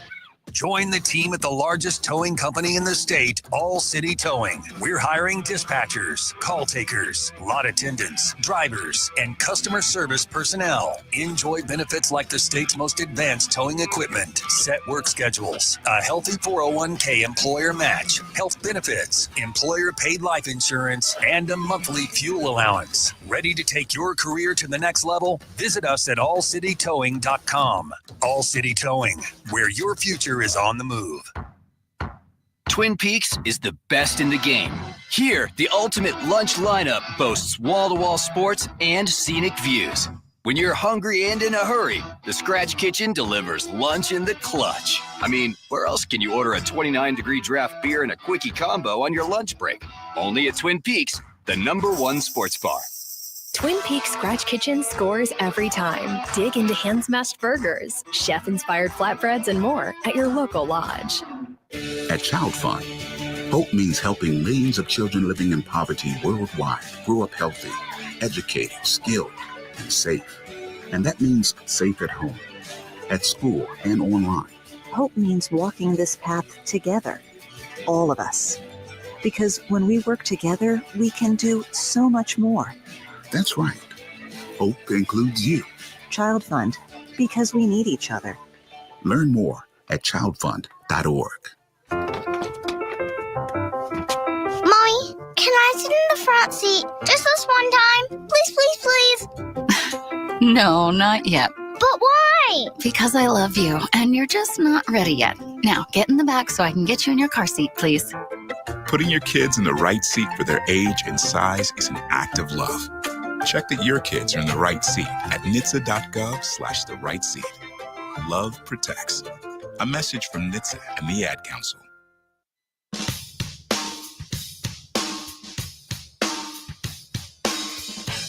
It's the Lerner and Rowe one call, that's all call of the day. If you're looking for a full-service law firm, just make one call, that's all. 602-977-1900. Lerner and Rowe voted Arizona's best law firm.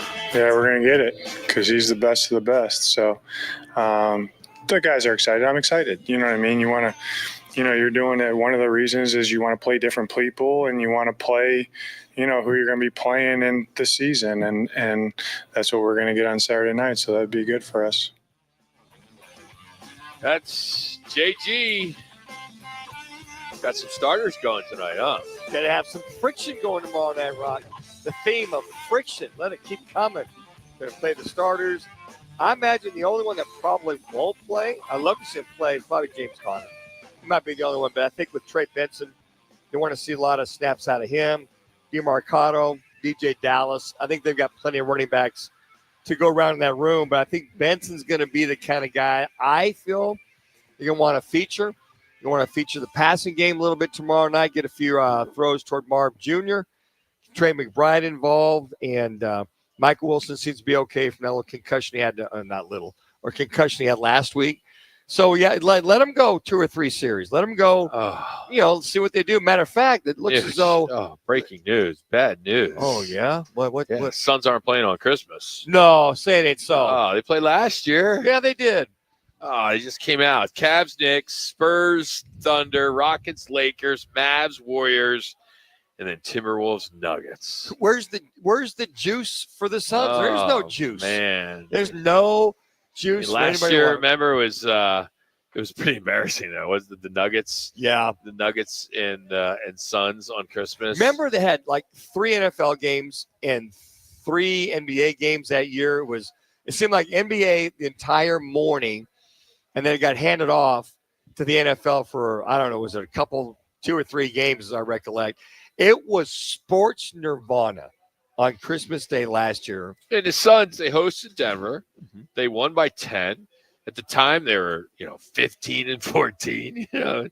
But then it's just when they flipped the calendar. Yeah, it got to January 1st. It really struggled because I remember them looking to make some kind of a trade move. It was KD was rumored to be being traded. You couldn't let Bradley Beal go because of his no trade clause. Book wasn't going anywhere. So KD was kind of the, soup du jour to be traded, but never happened. But yeah, they fell off the cliff after New Year's Eve. All right, here's what's on tap, brought to you by the new Orangedale Lounge in North Scottsdale. You can get updates by following them at OD Scottsdale. Tonight, it is the Rockies, D-backs. You can hear it on the mothership, Arizona Sports 98.7. It's on Channel 12 tonight,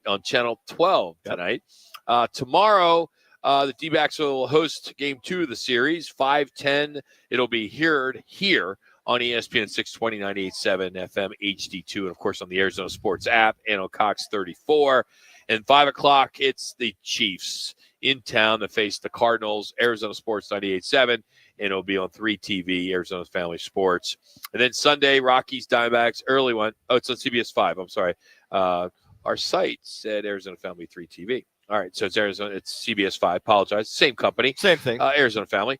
And then Sunday, August 10th. I can't believe this is getting closer to September, which is great. Love Football. It. 1:10, Rockies, Diamondbacks, Arizona Sports 98.7, and D-backs TV and Cox 34.